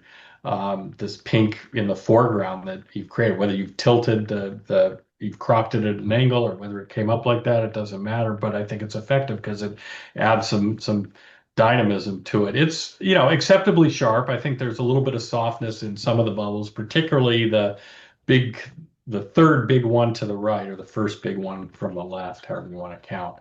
That's a little soft. I would wish that was just slightly sharper, but that's a minor point. The other thing I might suggest to the photographer here is to think about, does this pink background, this pink and purple is beautiful. Does it add to the image? Is it improving your image? Is it improving what you want to say? Or would doing it in a dark or almost a black and white or toning it down, would that allow those bubbles to pop? I don't know the answer to that. But I will say that the pink, because it's so hot and so bright, it does capture our attention and has kind of equal weight in this image to the bubbles, if that makes sense. And if that's what you're going for and you want to accentuate that mountain, great. If not, then maybe think about how you might change it up. Thank you. Next. Agave Nova. No, aren't agave fun to shoot? I mean, and shooting them with ICM, intentional camera movement, is a great technique. And this is a really, really well done version of that. I like the movement is, I talked about the wildflower shot we saw a little earlier. And this is kind of what I was getting at, where this image really has that kind of soft, ethereal feel to it, where the camera movement has kind of taken us into a new dimension and shown us something that we haven't seen, or that we may not see or we may not feel about, and brought us into the photographers, into the maker's world, so that we can be a part of it. And so I think that the movement here is very effective. It's soft. It's harsh enough to create a new world for us, but yet soft enough so that we can still kind of have some grounding in reality. We can feel that we kind of know what we're looking at, but we're not quite sure. And so it creates this mystery for us. So really nice job of ICM. I love the colors on it. The one thing that, does pull my eye out a little bit is this hot spot, kind of at the top, about a third of the way in from the right. So maybe, you could tone that down. Yeah, that area exactly. You could tone that down, or maybe even, think about a crop that might, take out some of that to keep our eye grounded. But that's a pretty minor point, because overall this has a really soft, lovely feel. And I think the square crop works well here for it too, as well. Thank you. Next. Monochrome, basic and intermediate. A way forward. Classic composition, very well done. I like that, and a really good subject for black and white. There's good range of tones throughout. I like that the photographer chose to shoot this at an angle where we kind of see these, it kind of leverages these repeating lines of these windows, and then you have the kind of echoed on the floor with the light streaming in on the dark floor, and then we have this kind of dark, grungy bricks at the brick wall that really is kind of fun to look at as well. And then what I think really makes this image, for me at least, besides the repeating lines and the composition, is the two frames and the two windows that are closest to our eyes that are covered with wood.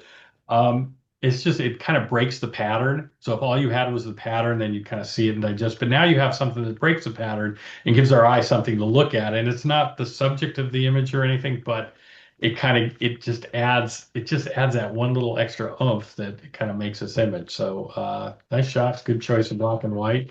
Thank you. Next. Shrouded in coastal fog, these wind-swept conifer snags upon the flanks of Mount Vision stand like ghostly apparitions, a testament to their tenacity for survival in a harsh environment. Mount Vision, lovely place up on Point Reyes.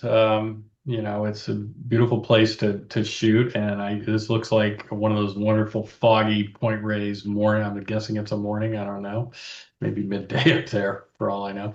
But it really captures, again, this image captures the mood of what it's like to be up there on a foggy day. I think a couple things that I might do a little differently for just to think about is that on the processing, it's a little bit flat. I think it could use just a little bit more contrast, a little bit more, again, playing with the tone curve or however, whatever processing you do might help punch it up a little bit. But I think more than that, as we look at the composition of this, you have this nice kind of background to the right and the fog and the trees, but then you have your main subject, the hero of this shot is these three trees. And the difficulty I have with those three trees is they're all kind of equal weight in this image. There's not, I think the most interesting one that you saw, I'm getting from your image, I could be wrong, is the bear tree, the kind of dead tree. And he's a little bit lost behind the tree, the bushy tree right in the foreground, and then also in the other tree in the background. I think moving a little bit to the right or maybe at the left where you're shooting between these two trees might have allowed him to be the star of the show, but as it is, they all kind of group together as a little mass. So I don't think it worked quite as effectively as it might have from another angle. But a nice composition and a nice feeling of mood that really does take me up to Mount Vision and make me want to go back there. I've been there in a while. So thank you. Next. Cowboy takes a break on his horse, waiting to enter the arena for the competition. I love this image. This is really, it is, first of all, very effective use of black and white, very effective processing. I mean, this is, just the perfect amount of contrast. You've got deep blacks, you got a full range of tones here, and even some bright whites where they need to be. But it just really, it pops. It just hits us between the eyes. And then on top of that, it's just a great, unusual crop. I mean, cropping, you know, usually we see images like this and we want to show the whole thing. We want to see the horse and the horse's head and the rider because the rider's dressed up in Western garb and they all look great. But no, the photographer here said, no, that's not what's interesting. What's interesting to me, I'm just going to show you the lower half of his torso and this really cool chap that he has or she has sitting on the horse. And you don't need to see anymore because our brain will fill in everything else that's missing. We can imagine the horse's head and its tail and the rider. But you've really shown us, this is really, your vision communicated to us, and you've done a really nice job of focusing our attention right in on what you want us to notice, and we notice it, and then you've processed it really well to keep our attention and to hold our attention. So nicely done. Thank you. Next. Monochrome advanced 7 images. Pantanero, a young male jaguar, strikes a regal pose on the riverbank. That's a fun image. I was trying to look at first when I first saw this, I thought, is this infrared? I don't think it is. But when I first saw it, because of the coloration, it almost looked like an infrared shot. But it's a really nice portrait of the jaguar. Again, his eyes are looking right at us. He's tack sharp. The bokeh in the background is really well done. Again, good processing with some really good deep blacks and bright whites and a good range of tones and this kind of soft gray in the foreground that just kind of lets our eye go right past and linger on the jaguar. I don't think this jaguar's eyes are as compelling as some of the other ones we've seen tonight. They are looking right at the camera. They are bright, but they're just a tiny bit soft compared to his nose a little bit. So fell down just a tiny bit. These are minor points because it's a really lovely photo, but just, for what it's worth. The focus, the primary focus, or at least thing that grabs us is the nose and the snout and the eyes, and then you lose it. And I don't mind it losing it in the ears, but I wish the eyes were just a little bit sharper. Other than that, I mean, nice photo, regal beast, good range of tones, good composition. Thank you. Next. Morning Glory. Again, this is a picture that tells me as much about the person behind the lens and what it was you're saying as it does in front of the lens. And I really I think this is a really nice example of saying and vision. Um, it technically there's a little bit of softness here. It's a little bit of gray. The kind of midtones are a little bit muddy, but I don't mind any of that because I think this image works really, really well despite that because of the composition and the intention that kind of went into this. We have this nice kind of V formed by the clouds at the bottom, and then we have these God's rays just bursting out of the center straight up into the sky. And then you have this lovely group of silhouetted birds, each one, in its own space, none of them crossing, no one crossing in front of the other so that they blend into one another. So just a wonderful group of birds. And then our mind just can sit here and make up stories, make up feelings about what it is we see here. It's almost like the birds coming up out of the light. So there's a lot of feelings, there's a lot of emotion in this image, and this really gets to the why we're involved in photography, and not so much the how to capture it, but what you want us to see. So well done, good job of saying. I mean, I wouldn't change. I might crop in, when I first saw it, I said I might crop in from the right, but I think if you cropped in from the right or the left, you kind of lose that V that kind of makes the image. So I appreciate all of the makers' choices in making this image. Thank you. Next. Peeping bullfrog. This is a fun and unusual image. Again, really well processed, really well composed. Technically, the eye is sharp. Even though the center is black, it still has that dynamism that looks at us, looks right at us, and then you have that reflection in the bottom. And it becomes because of the way this kind of high key background that you process this, it's a very dynamic, very graphic image that really kind of holds our attention. There's not much to it. There's not much in here, but it kind of takes us right in and holds us right in the center. And then all this little lovely kind of background around the bullfrog just kind of becomes almost like a frame. It almost becomes like a second frame. And then I do appreciate the digital frame that the maker added here with this kind of little grunge, kind of that little grunge, 1 or 2 pixel wide frame, which worked really well. I think it's very effective. So very effective photograph. Thank you. Next. Aloft. Aloft. Nice sharpness on the bird. Really well captured moment. Nice composition. You've left him flying into the scene, and you left him room to move through the scene. The background is really well controlled and provides a nice palette, pleasing palette for us to look at. Pretty good range of tones here. I mean, I can see some deep blacks and maybe not as many bright whites. But that's not a deal breaker for me at any rate. The one thing I'd like to say, I think there's some good sharpness on the wings. He's a little soft in the head and in the eye, and I'd like to see a little bit more sharpness there to really make the image sing. But nice capture, nice composition, good black and white. Thank you. Next.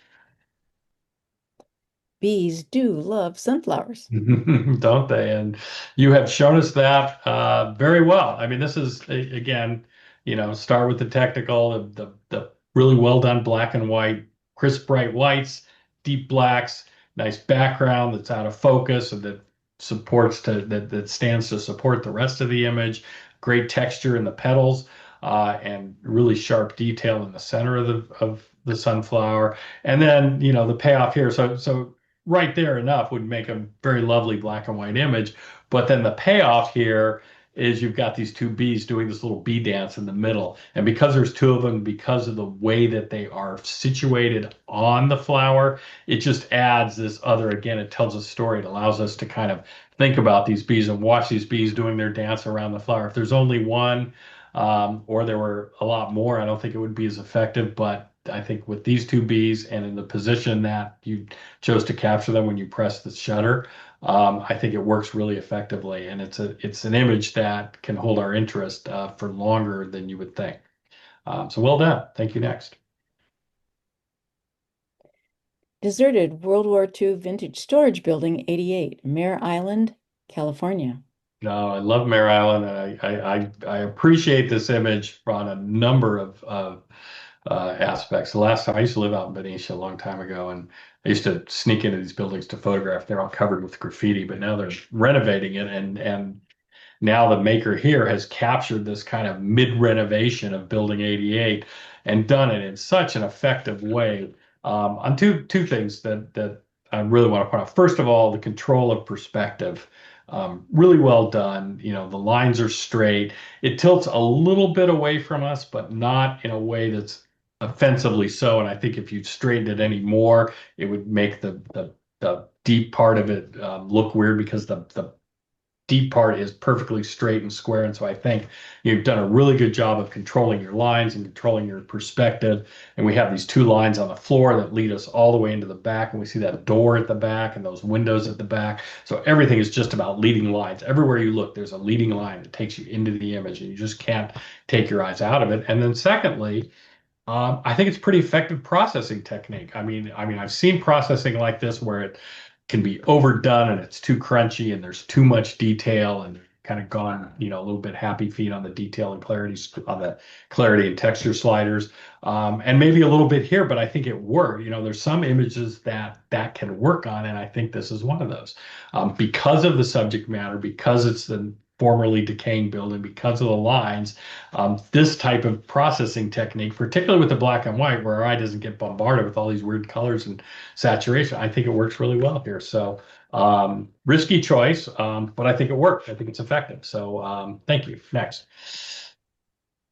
View from a wet grotto, motion, mist, and a triple waterfall. Great little perspective from inside the cave and these three waterfalls. And I think the exposure time was spot on. We've got, some silky waterfall. It creates that kind of silky, misty feel of the waterfall, but not so much that all the detail disappears. Maybe a little bit in that small one to the foreground, in the really close to the one that's closest to us, but all the others, you can still see the streaks and still see the lines. You still get a sense of water and a sense of movement, and also, you get it in the water in the foreground. And it's an interesting perspective too. I mean, you're from inside this cave and you're showing us a peek out of the cave.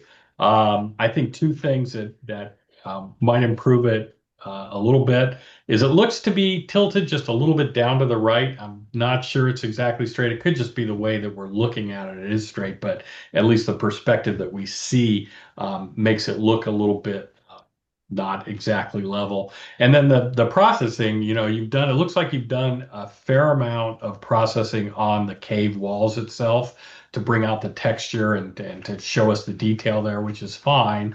But it's left this little halo on the rock against the cave wall against the sky is pretty noticeable. And so you might want to just pull that back a little bit or add a brush along that to kind of soften that a little bit. But great view, interesting place. I want to go there. Thank you. Next. Monochrome Masters 7 images. Surf foam art. That is surf foam art, isn't it? Again, really nice moment of capture, great texture on the water. Again, a little bit kind of a bit of a crunchy on the processing, but it works here because of the subject. I mean, it almost like turns this way, particularly in the left foreground, almost into a mountain range or something that we can see. Our eye can make up a whole lot of stories about what this is, because it takes a while for us to understand. I think it works really effectively in black and white. If it were me, I would probably crop out about a quarter or a third of the right side, because I don't think, as lovely as those little water droplets in the air are, I don't think they're really adding anything to the image, and I think they tend to distract my eye, at least, away from the star of the show, which is that kind of mushroom shot right in the middle. And so if you play with that, you could even, I think I know why the maker kept it out, because they wanted to keep the whole mushroom in, but I think you could stand to lose just a little of it and still have a really effective composition and keep our eye on the left side in the center left of the frame, which I think where you're directing us, I think where most of the motion is. So maybe think about doing that. But great processing, good moment capture, and just really, really dynamic image. Thank you. Next. Shadowed. That's a fun, it's kind of an interesting image because we don't typically see flowers growing in from the left side of the frame. Typically you'd see them from the bottom, or maybe you'd see them if they're hanging from a branch coming out of the top occasionally.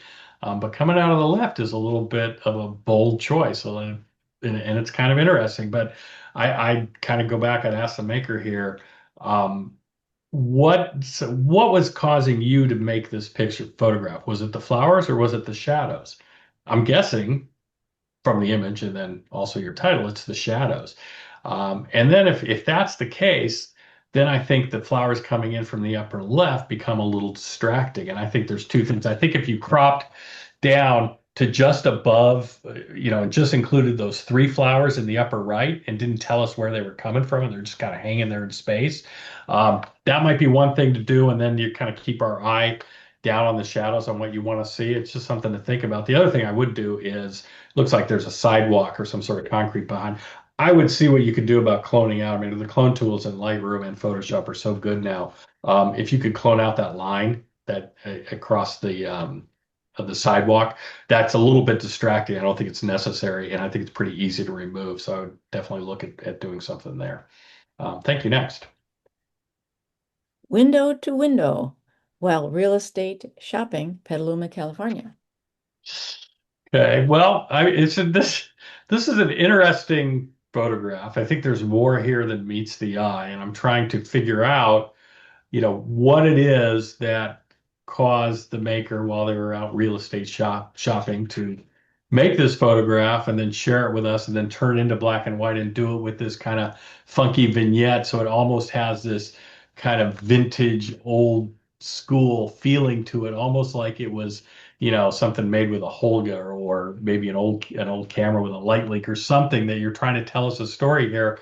I'm not entirely getting it. You've told me in the title it's window to window, and I see that, but all that is constrained in the far upper left side of the frame. But yet you've showed me a bathtub and some vintage tile and some cool, texture on some wood and the wall and everything. So there's a lot here, but I'm not sure. I don't. I guess the way I would say is, for me, I don't really get it, but I kind of like it in an odd way. But I can't explain why, and I can't really explain because I don't understand your intent. Um, what I would suggest to do differently. So it's an interesting way of saying, this could be the kind of thing that, you could put into the creative category. We're talking about what makes a creative print. You could put this in the creative category too. And it certainly is a creative way of saying, and it might work there. As a black and white, it's kind of interesting. Um, yeah, kind of interesting. Thanks. Next.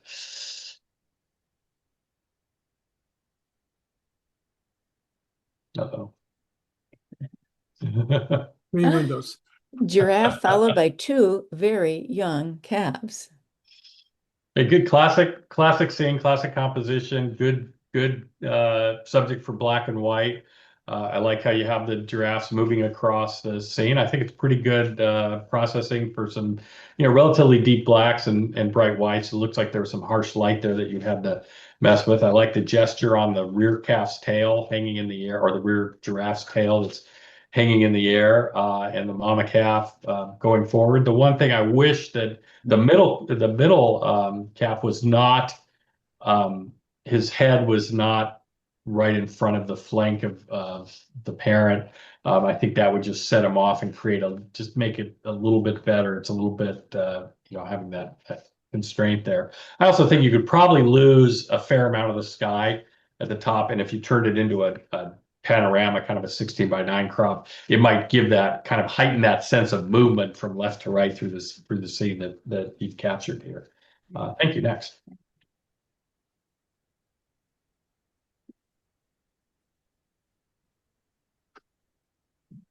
Morning Light, Egypt. This is a really phenomenal image, and it doesn't seem like much at first blush, But there's a lot of there are a lot of things going on here that really call to me and really make me really appreciate this image. It starts with, I mean, just the scene. It's kind of this narrow scene of a place we kind of know but don't know and have to think out. So we have the, the tower. I don't know. I've never been to Egypt, but Luxor or photographs that I've seen, that tower at the end kind of put us in a different place in time. That you've shut your aperture way down to get those nice rays of light out of the sun and position yourself so that they peek out just behind some of the columns. Got a nice line of columns coming here, and then you processed it to a very vintage feeling, a very kind of just evocative of a different time and place. And then you have this couple in the foreground, in silhouette with their shadows behind them. And when you first look at it, you read this and say, oh, this is a couple, they're walking into the scene and taking us into the scene with them. And then you look a little further and it looks like, they're facing us. Because you look at their feet and you don't really see that. And so there's a little bit of a puzzle, a little bit of a mystery that the photographers created here by posing these people in the way that they processed it. They've taken what appears to be a pose shot of two people either standing there waiting to be photographed or maybe just walking towards us, and flipped it around and made it seem like it's these two people walking into the scene and taking us in, almost kind of like a walk back in time. And so I really appreciate this image. I think it's just a marvelous job of seeing, and a really good job of processing this to bring out a feeling and bring out an emotion and bring out and put us, not just show us what you saw there, but show us what you felt when you were there. So really well done image. Thank you. Next. Mercy Girl, Remote Omo Valley, Ethiopia. I really appreciated this image for several reasons as well. First off, is a black and white, just really well controlled tones, full range of tones from deep blacks to bright whites. The focus is tack sharp where it needs to be. The eyes are looking at us, but looking past us, and there's a little bit of emotion and, a little bit of a quizzicalness in her eyes as she's being photographed. And then the background is so well controlled that it's a pleasing background and out of focus in just a perfect amount, where we're allowed to focus on this woman as she's looking at us. The earring, tells us we're kind of somewhere else. And I like the crop. I like that you've, cropped off a little bit of her head and just above the shoulders. And it really is that kind of classic pulls us in. And so, I really love the process. I think it's a really phenomenal job. And then the second thing that I like, I don't know if this was from the same photographer or a different photographer, but seeing this in juxtaposition to the image we saw earlier in the journalism composition about how these images might have been made and how they're set up adds kind of another layer of thought to this that I wouldn't necessarily have thought about when seeing this image, but I did think about it because of that journalism image. So I don't know if that's a comment on this image or a comment on the journalism image, but I think the two go really, really well together, whether they were made by the same person or not. So well done on a number of fronts. Thank you. Next. Geologic Geometry. That is a lot of geology, right front and center. Interesting capture, interesting image, a lot of lines going on. There's a lot, difficulty I have with this particular image is I don't know where to rest my eyes. I look at these kind of interesting striations in the black rock in the foreground. There's a lot of texture, a lot of detail in there. And then I have these snow fields, and then I have these mountains with lines going the other way in the background. And then I have this lovely sky, this wonderful kind of anger. It's not even a lovely sky. It's like an angry sky. And so there's like three different things, if I don't even include the snowfields and the water in the foreground. And maybe there's like a boat of people down there in the lower left. That's just kind of like a little Easter egg in there, but I'm not sure what it is to look at here. So I think there's a lot of really good elements in this picture. I would like to see more about what it was that caught the maker's attention here and their interest, beyond just the whole sweep and the majesty of the scene. I kind of want to play. I see a lot of different images in there as a whole. I just have nowhere to rest. But maybe that's a little too harsh because it is a really nice photograph. The composition, I really can't complain about. It does show the overall scene very well. The processing is pretty good. A little bit too crunchy. I think I might dial back on the texture a little bit. And I do like, as I say, that little boat down in the lower left. It's not very prominent, but it does provide us a sense of scale. So I appreciate having that in there as well. Thank you. Next. Okay, we've covered all of the images. And we'll take another 5-minute break. Hear me now? Yes. Yes. Very well. Pictorial. Basic plus the intermediate, 3 images. Third place. Helen. Very nice. Thank you. Neat. Congratulations, Helen. Thank you. Very nice. Is horse a wild one or is it just an Appaloosa that's roaming? No, it's actually a friend of mine's horse. When we go up camping, we cut him free in the wild and make him run. Yeah, it's beautiful. I love Appaloosas. They're pretty. Yeah, Nice. he's nice. He's lovely to ride too. Gorgeous. Thank you. Congratulations. Second place. Martin. Mm. Nice. That's Makes very me want to nice. go there. Yep. Yep.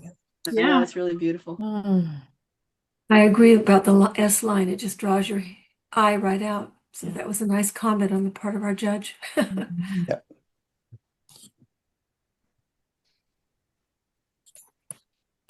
Congratulations. First place. Oh. Susan. Oh, Very nice. Susan.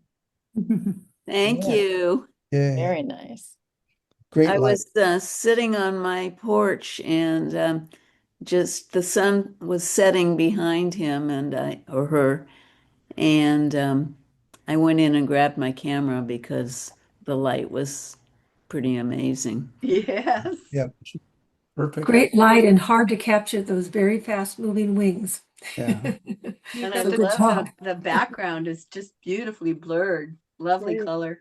And that was the natural color. I didn't change it. I was really surprised it turned out that turquoisey blue. Very pretty. Very pretty. Wow. Congratulations. Thank you.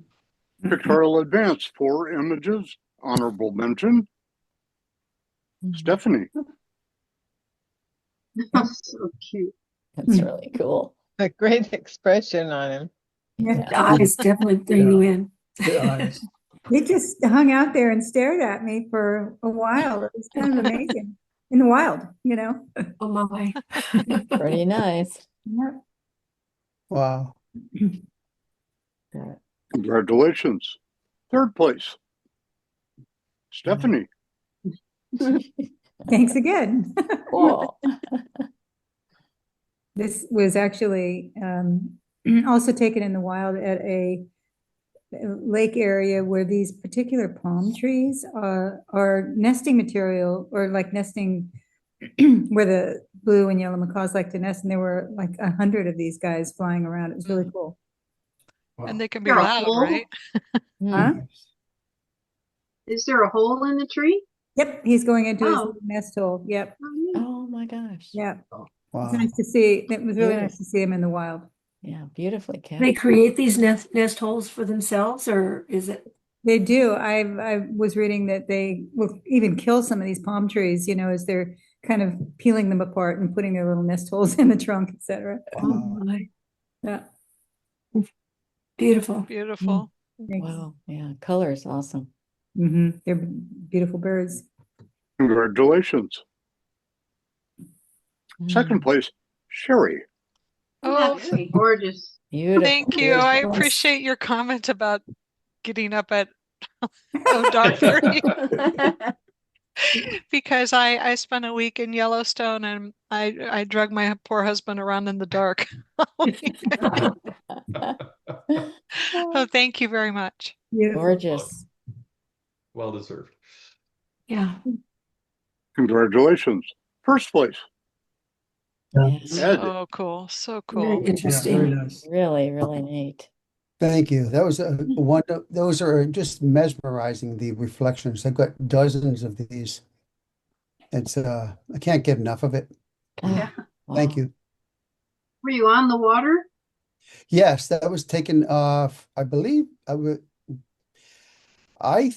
yeah, that was from the deck of the Antigua. Yes.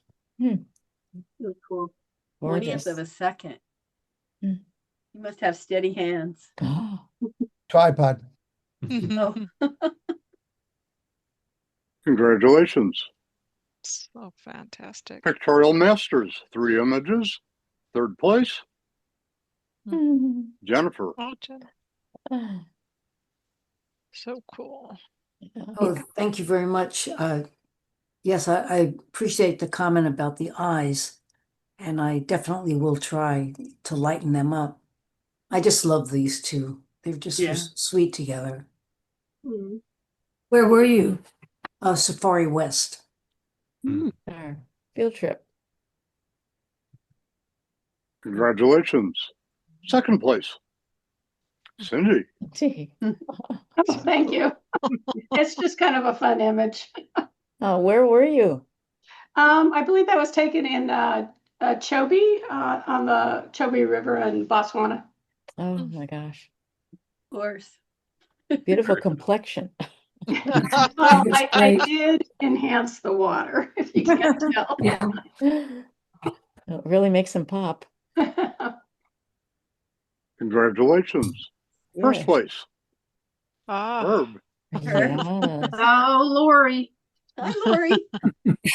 Probably, Lori. Model. Most likely. Wonder stunning. where he was. I mean, in the park. What trail that was. I don't know. I don't recognize it. I Mm-mm. thought it might be the North Rim, Yeah, before the but fires. they had a big fire up there, so Yeah. Yeah. It's that still was burning. tragic. Yeah. Oh.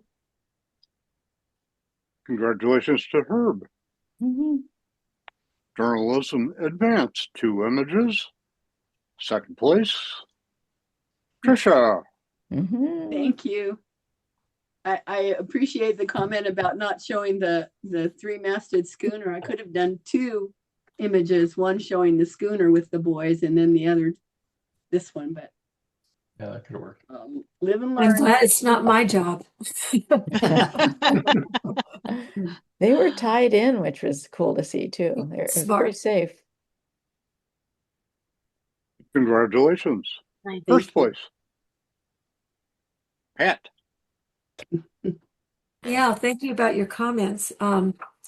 This hill was actually very, very, very far away. I had to crop this in a lot from where I was. So the eagle, I like the idea of catching the eagle in advance, but probably I wouldn't have been able to get this eagle and then run back out and get the horse and rider. But I agree, it would have been quite spectacular to have the eagle on the hill and be able to blitz back and I could have just taken any old eagle, I guess. But it wouldn't have been his eagle. I told you I was channeling my inner Lou Grant, which was just being the editor saying, well, why didn't you get that shot? Go back out there and get it. Quite a sprint. You know, But I do love that third shot. That third shot. Oh, funny it's, shot. I mean, it's the just area is spectacular. just Gorgeous. huge. Mm-hmm. Yeah, and luckily the snow had just fallen. And it was very cold.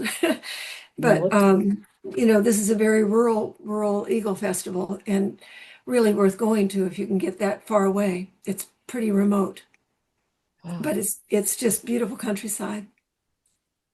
The horse thinks it's fun too.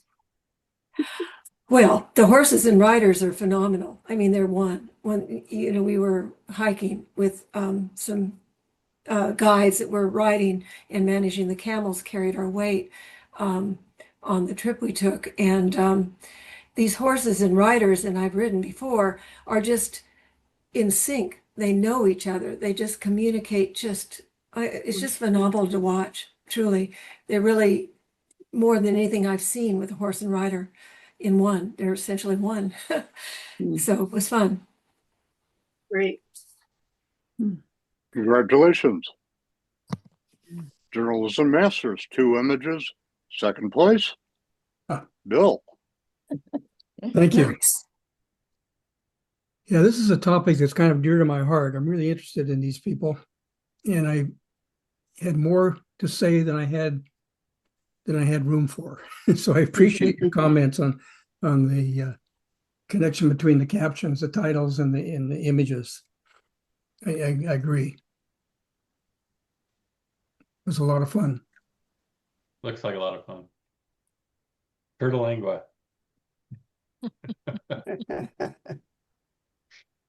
That car is cool. Is that a Mustang? Is that a Shelby? That's not a Shelby. Is that a Mustang? Do you know? Yeah, it is. It's a It is a 67 Mustang. It was at one point a Mustang. It's the body of the 67 Mustang. Turlinga was a Mustang. Wasn't Turlinga a Mustang as well? Yeah, Terlingua is a very small area in Texas, and I think Richard Shelby and a few others bought the whole area up, and they used it for hunting and fishing, and they named their racing team after that spot. And these guys are taking a little less look at the whole thing. They call the car Turd. So it's racing team. I didn't know it was turtle. I just thought it was turd. Yeah, right up there. Turtlingua. And the money that he put into these cars is amazing. And this is a very expensive rig. It's a large team. And the spectators get in free. I paid nothing. The racers pay in order to use the racetrack. So it's an interesting subculture. Got a lot of pictures of these guys. Nice. Great image. I love this one. Me too. Thanks. Congratulations. First place, Tamara. Yeah, she captures it. Yeah. Two cultures. There a lot. Two completely different cultures. Yeah. Wow. Congratulations to Tamara. Creative, basic plus intermediate, 2 images. Second place, Susan. Thank you. Very cool. Beautiful. Yeah. They're Nice hard. They're caption. hard to capture. Lots and lots and lots of misses before you. Yeah. Get Oh, one. I'm sure. Perfect. Only show your winners. Congratulations. First place, Susan was well. Nice. Thank you. Okay. Oof. What did you do for this one?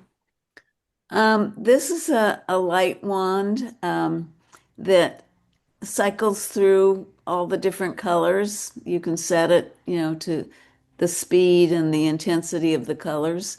And I was basically just holding it in front of me and waving it. And when I do these, I tether the camera to my laptop and use the in-camera, what's it called? Multiple exposure. Multiple exposure. In the Olympus camera has a setting that will actually, I can watch it developing on the screen, and then I just stop it, at the point where I am happy with what I have there. Nice movement. Really nice. Yeah. Thank you. They're fun to Congratulations. play around with. Creative advanced, 3 images. Third place, Trisha. Oh, it looked like a Nice. Trisha So pick. what Very I see here interesting. is it's not a beak, it's a hat. It's a Where guy did in you a see hat. this? He's really evil. He's hanging out, waiting for something to happen. Yeah, he's leaning against there with his head down. Yep. Yeah, Yep. looking. Hiding Yeah. kind of inside his cape. Only the shadow knows. Always interesting Yeah. to hear what other people see, or to hear what other people see. You were very spot on with that Venetian reference. Thank you. That Venetian reference? Yeah, the plague The mask. mask falls. The plague doctor. Plague doctor, that was it. Yeah, they had the big nose so they could put antiseptic on in a the plague doctor. Yeah, a napkin like in the nose so that it, yeah, because of the plague. Pandemic. Thank you. Congratulations. Second place. Sherry. Yeah, Sherry, we knew it. Thank you. Oh, gosh. Yeah, Human intelligence. my neighbor's dog. So he just fit. He just fit. So thank you. I appreciate it. Thank you. I appreciate the comments. It was yours. It was yours. Oh my gosh. Congratulations. First place. Linda. Yep. Oh, thank you. So what should it be called? Well, I don't know. If it's not honey, I shrunk the tulips instead of shrinking your kids. Fingered. Yeah, they do look like fingers.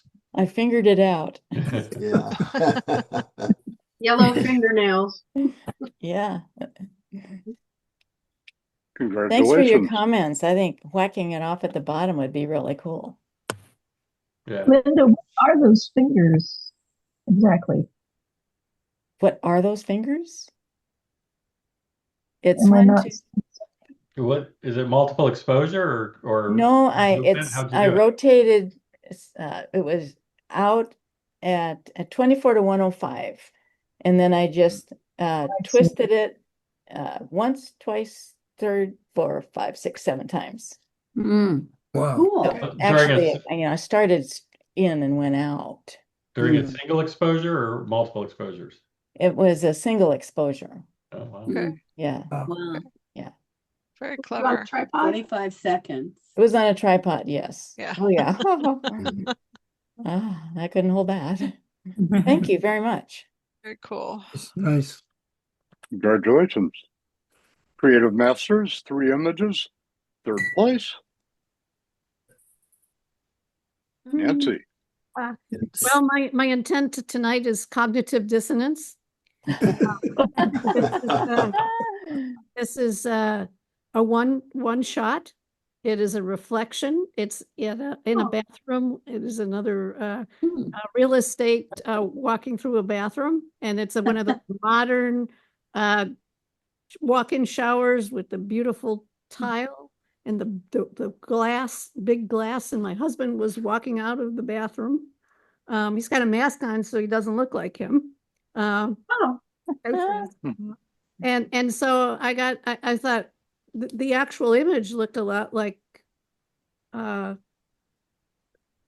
from one world to the other, and that's actually him walking away, but it's a reflection of him walking away. So you're seeing the tiles, seeing the tile behind, you're seeing the reflection in the window in front, and then he's behind with the walking out the door into, and they paint everything all white out.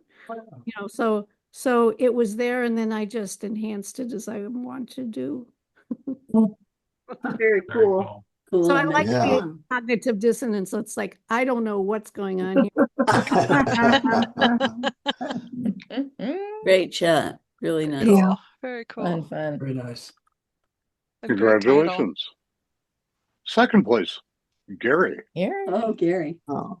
Yeah, this actually, there was a real light rain in the middle of the night, and we had this beautiful rhododendron out front. Those are the natural colors. And so I put my macro on with a short extension tube and just shot a lot of photos, and then picked one that I thought I could sharpen a little bit and make it look nice, and crop a little bit. That's what all it is. Wow. One of them looks like a marble, actually. Yeah. Yeah. Marble or Not glass Yeah, marbles. they're beautiful. Yeah, it was just beautiful because that's the way the drops naturally fell on the flower. So I was Wow. being really careful not to knock any off or I know, anything don't like shake that, it. you know, because it looks so pretty. I mean, every petal, it seemed to have little bits of drops on them. Wow. Beautiful reflections. Yes. Yes. Yeah, Do you remember that's what the tricolored reflection is with the green and the yellow? It's oh, sort and of the background. contrast. That's just Yeah. the wall of our garage is painted yellow, a warm, kind of an earthy yellow color. And so Yeah. that's what was behind it and coming through. So, and it is kind of intriguing because, if you looked at the wall, you would think, now, how could that color that shows through be Be that that wall? color. And it's just really interesting because, well, anytime you have a sphere that's translucent and the way it transmits light, Yeah. it's like a little lens. So what's it picking up? It's just really cool. And even this little one that's between the two big ones, you look at it and for some reason it's sharper, but it seems to have the whole petals on them. So anyway, it was a lot of fun. Beautiful. Congratulations. Thank you. First place, Oh, Liz. Thanks. It's Cool. fun playing with this in-camera motion. yeah. You have to take a million shots to get one. Very nice. Thank you. It's a good one. That's lovely, Liz. I want you to print it. I understand that toning down the light part in the top, that makes sense to me. Congratulations. Monochrome, basic plus intermediate, 3 images, 3rd place. Martin.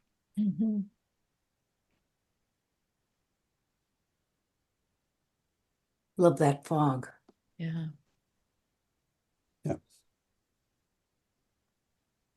Congratulations to Martin. 2nd place, Elizabeth. Elizabeth, yeah. Oh, So wow. nice. Yeah, Really That's nice. just yummy. A way forward. Yeah. And I completely agree about the wood windows, the little Yeah. blocks of dark right there. It's really cool. I like the touches of the overhead beams, just a little faint white Yeah. lines. Oh, yeah. Yeah. Definitely. Congratulations to Elizabeth. 1st place, Helen. Right, That's Helen. cool. Great. Really cool. Beautiful. Thanks. Very sharp. Very perceptive crop. Yeah, Yes, I exactly. agree. Not easy to do. Thank you. Congratulations. Thank you. Monochrome Advanced, 4 images, honorable mention. Ellen. Yeah. Thank you. I submitted this before in color and it got nothing. So this definitely is better in black and white. Yeah. I will. Where was this? I'll reiterate what I said before. Don't listen to the judge. Only if you think it's a good image, it's a good image. End of story. Right. Right. That makes you happy. I like that you got Winnie the Pooh on the right. Oh, look at that. Like a bear. Yes. Yes. There's his honey pot. Does look like Winnie the Pooh. You're right. Yeah. So Ellen, was this at Lodi? Yes. Yeah. It's San Festival. Wonderful. Nice. And in black and white, you can bring out more in the clouds and Yeah. it does. Yeah, we had some super sunrises. Super special moment. Congratulations. 3rd place, Linda. Oh, thank you. That was really an outstanding field trip. Yeah, it sure was. Yeah, and they're doing another one too. Yeah, on the 20th. Yeah, yeah. Thank you for your comments. Good job. Congratulations. Nice. 2nd place, Trisha. I love this. I love this. I love the hint of that of the fingers of the Thank frog, you. too. Yeah. This was from the Schramsberg winery field trip. Oh my gosh. We had to get there by 6 in the morning in Napa from here. But I love It was this a wine bullfrog. refill I trip and have you lots of shot pictures of this frogs. bullfrog. You can see his That's great. feet. You can see his little foot there. Yeah. Yes, I love it. Yeah. And some of Yeah. its back. It's And cool. his back, yeah. Thank Really you very neat. much. The border is nice. I like it. Mhm. Yes. Uh-huh. Nice. Congratulations.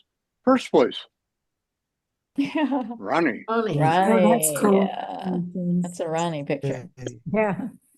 Nice. I see a smiley face. Same I here. did I was too. thinking I that know, too. I know. Same here. Did she do that on purpose? I bet she did. She was here before. She was here earlier. I can see her. She's muted. She's attempting to Uh-oh. talk, but she's muted. Uh-oh. Sorry, I'm Talking to the here. wall. Yeah, I look at that and I wasn't even tempted to straighten it out. I like having them askew because it looked Yeah. more natural to me. Yeah. Sure. Mhm. And I thought about getting rid of the, just blackening the background, but I kind of liked having Yeah, nice it was texture. more natural, Yeah. having Mhm. having the actual background there. So Yeah. thank you very much. I appreciate it. Congratulations. Monochrome Masters, 3 images, 3rd place. Bill. Hey, Bill. Thank you. Their phone. Thank you very much. Love your waves. They're great. Beautiful, beautiful shot. My That God. is fast shooting. 10,000. I see horses in there. Fast horses. Beautiful. Congratulations on that, Bill. Thank you. Yeah, it's great. Congratulations. 2nd place, Tamara. Yeah, that's I a love tomorrow this. picture. Super. The It light on her is just extraordinary. Yes. Yeah. Mhm. Yeah, she does a How great many- job. Oh, how many years it takes to get her ear loops that big? I don't want to know. Wow. I don't Oh, either. Oh, I didn't realize that's what it was. yeah. Oh, they must start little, Mhm. That's Oh. impressive. Mm. Congratulations to Tamara. 1st place, Tamara as well. Not surprised. Great.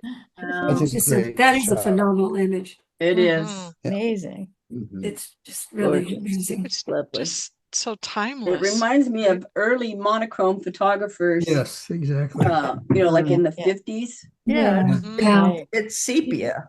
Mhm. Yeah. Definitely. Yeah. Right out of Life magazine. Right. Mhm. Yeah, right. exactly. I agree. And Right. Even the outfits look like Exactly. 50s. I know they Mhm. do. Yeah, I do. Yeah, that's true. And the fact that they actually are coming towards us, that's just like a big surprise. Yes. I see them looking at that far distant tower. I love that. It's It's true. It's interesting. Obelisk, yeah. It's an obelisk, yeah. Mhm. And then Very great. framing it standing just perfectly to get that starburst on the sun Yes. Yeah. Mhm. Yes. Yeah. without getting too much of the sun. Yep. Yeah, it's Yeah. just Yes, phenomenal. crazy storms. F-22. Mhm. Yeah. Yep. F-22. February Congratulations this year, to huh? Tamara.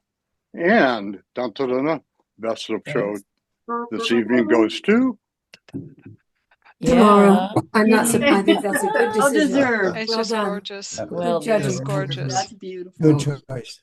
Beautiful. Terrific. Beautiful. Well, thank you, Dennis. Yeah, good night. Yeah, Thank it's you great. very job. much. Thank you. Yeah, that Your was tips. beautiful. We appreciate it. Really wonderful commentary and Any judging. questions? Any Come questions back for again. Dennis? Lori, thank you so much for inviting me and listening to me. Yeah. I talk so much, I turn blurry on you. So Thanks again, Dennis, for doing this. This has just been wonderful. Yeah. Yeah. Thank you. Really Really appreciate informative. it. Your constructive criticisms, you offer very useful Right. ideas. Yes. you. I agree. Yes, some judges don't do that. They seem to like everything, and that's not always totally doesn't helpful. help. Yeah. Oh, yes. Comments. I'm glad you found it somewhat useful. So I appreciate that. So how long is the show at Preston Castle going on? It closes on August 30th. There's a closing reception. I just got an email. End of the month. End of this month. It's been going on for about 3 months. And it really is a cool place. Preston's great. In fact, I love that if you're looking place. for a field trip, that'd be a great place to go up there and spend a night shooting. Idea. Yeah, I've been there a couple times, and it's fascinating. I mean, it's history, the images that you can get there. If you're into wabi sabi, it's like heaven on earth. Really cool place. It's a lot of fun up there. Has Debbie been a judge for this group? I'm new to the group, so I don't know. Has she ever been a judge here? Becky? Becky? I'm sorry, Becky. Yeah, she was, she judged for us, I think, was it February or something like that? Yeah, she's been, I think, 3 She's times. a very, She's back in very October, I think. very fun judge. She has a great personality and Yes. very enthusiastic. She Yes. was the judge last month for the Los Gatos Saratoga Club, which I came from and still belong to. And Oh. I really enjoyed the evening with her. Yeah. Phenomenal. She judges at Marin as well. She's a phenomenal judge. Yeah. Thank you. Nice to see your images tonight, Susan. Yeah. Oh, thank you very much. Yeah. Thank you. Hi, Susan. And you can check out the video of Becky up on the website, up on YouTube from earlier this year. Oh, Hey, Yeah. Really? she was, I'm gonna sign off. Good night, everybody. Yeah. Yeah, thank you Good again, night. Dennis. It was Thank excellent. you, everyone. Thank you.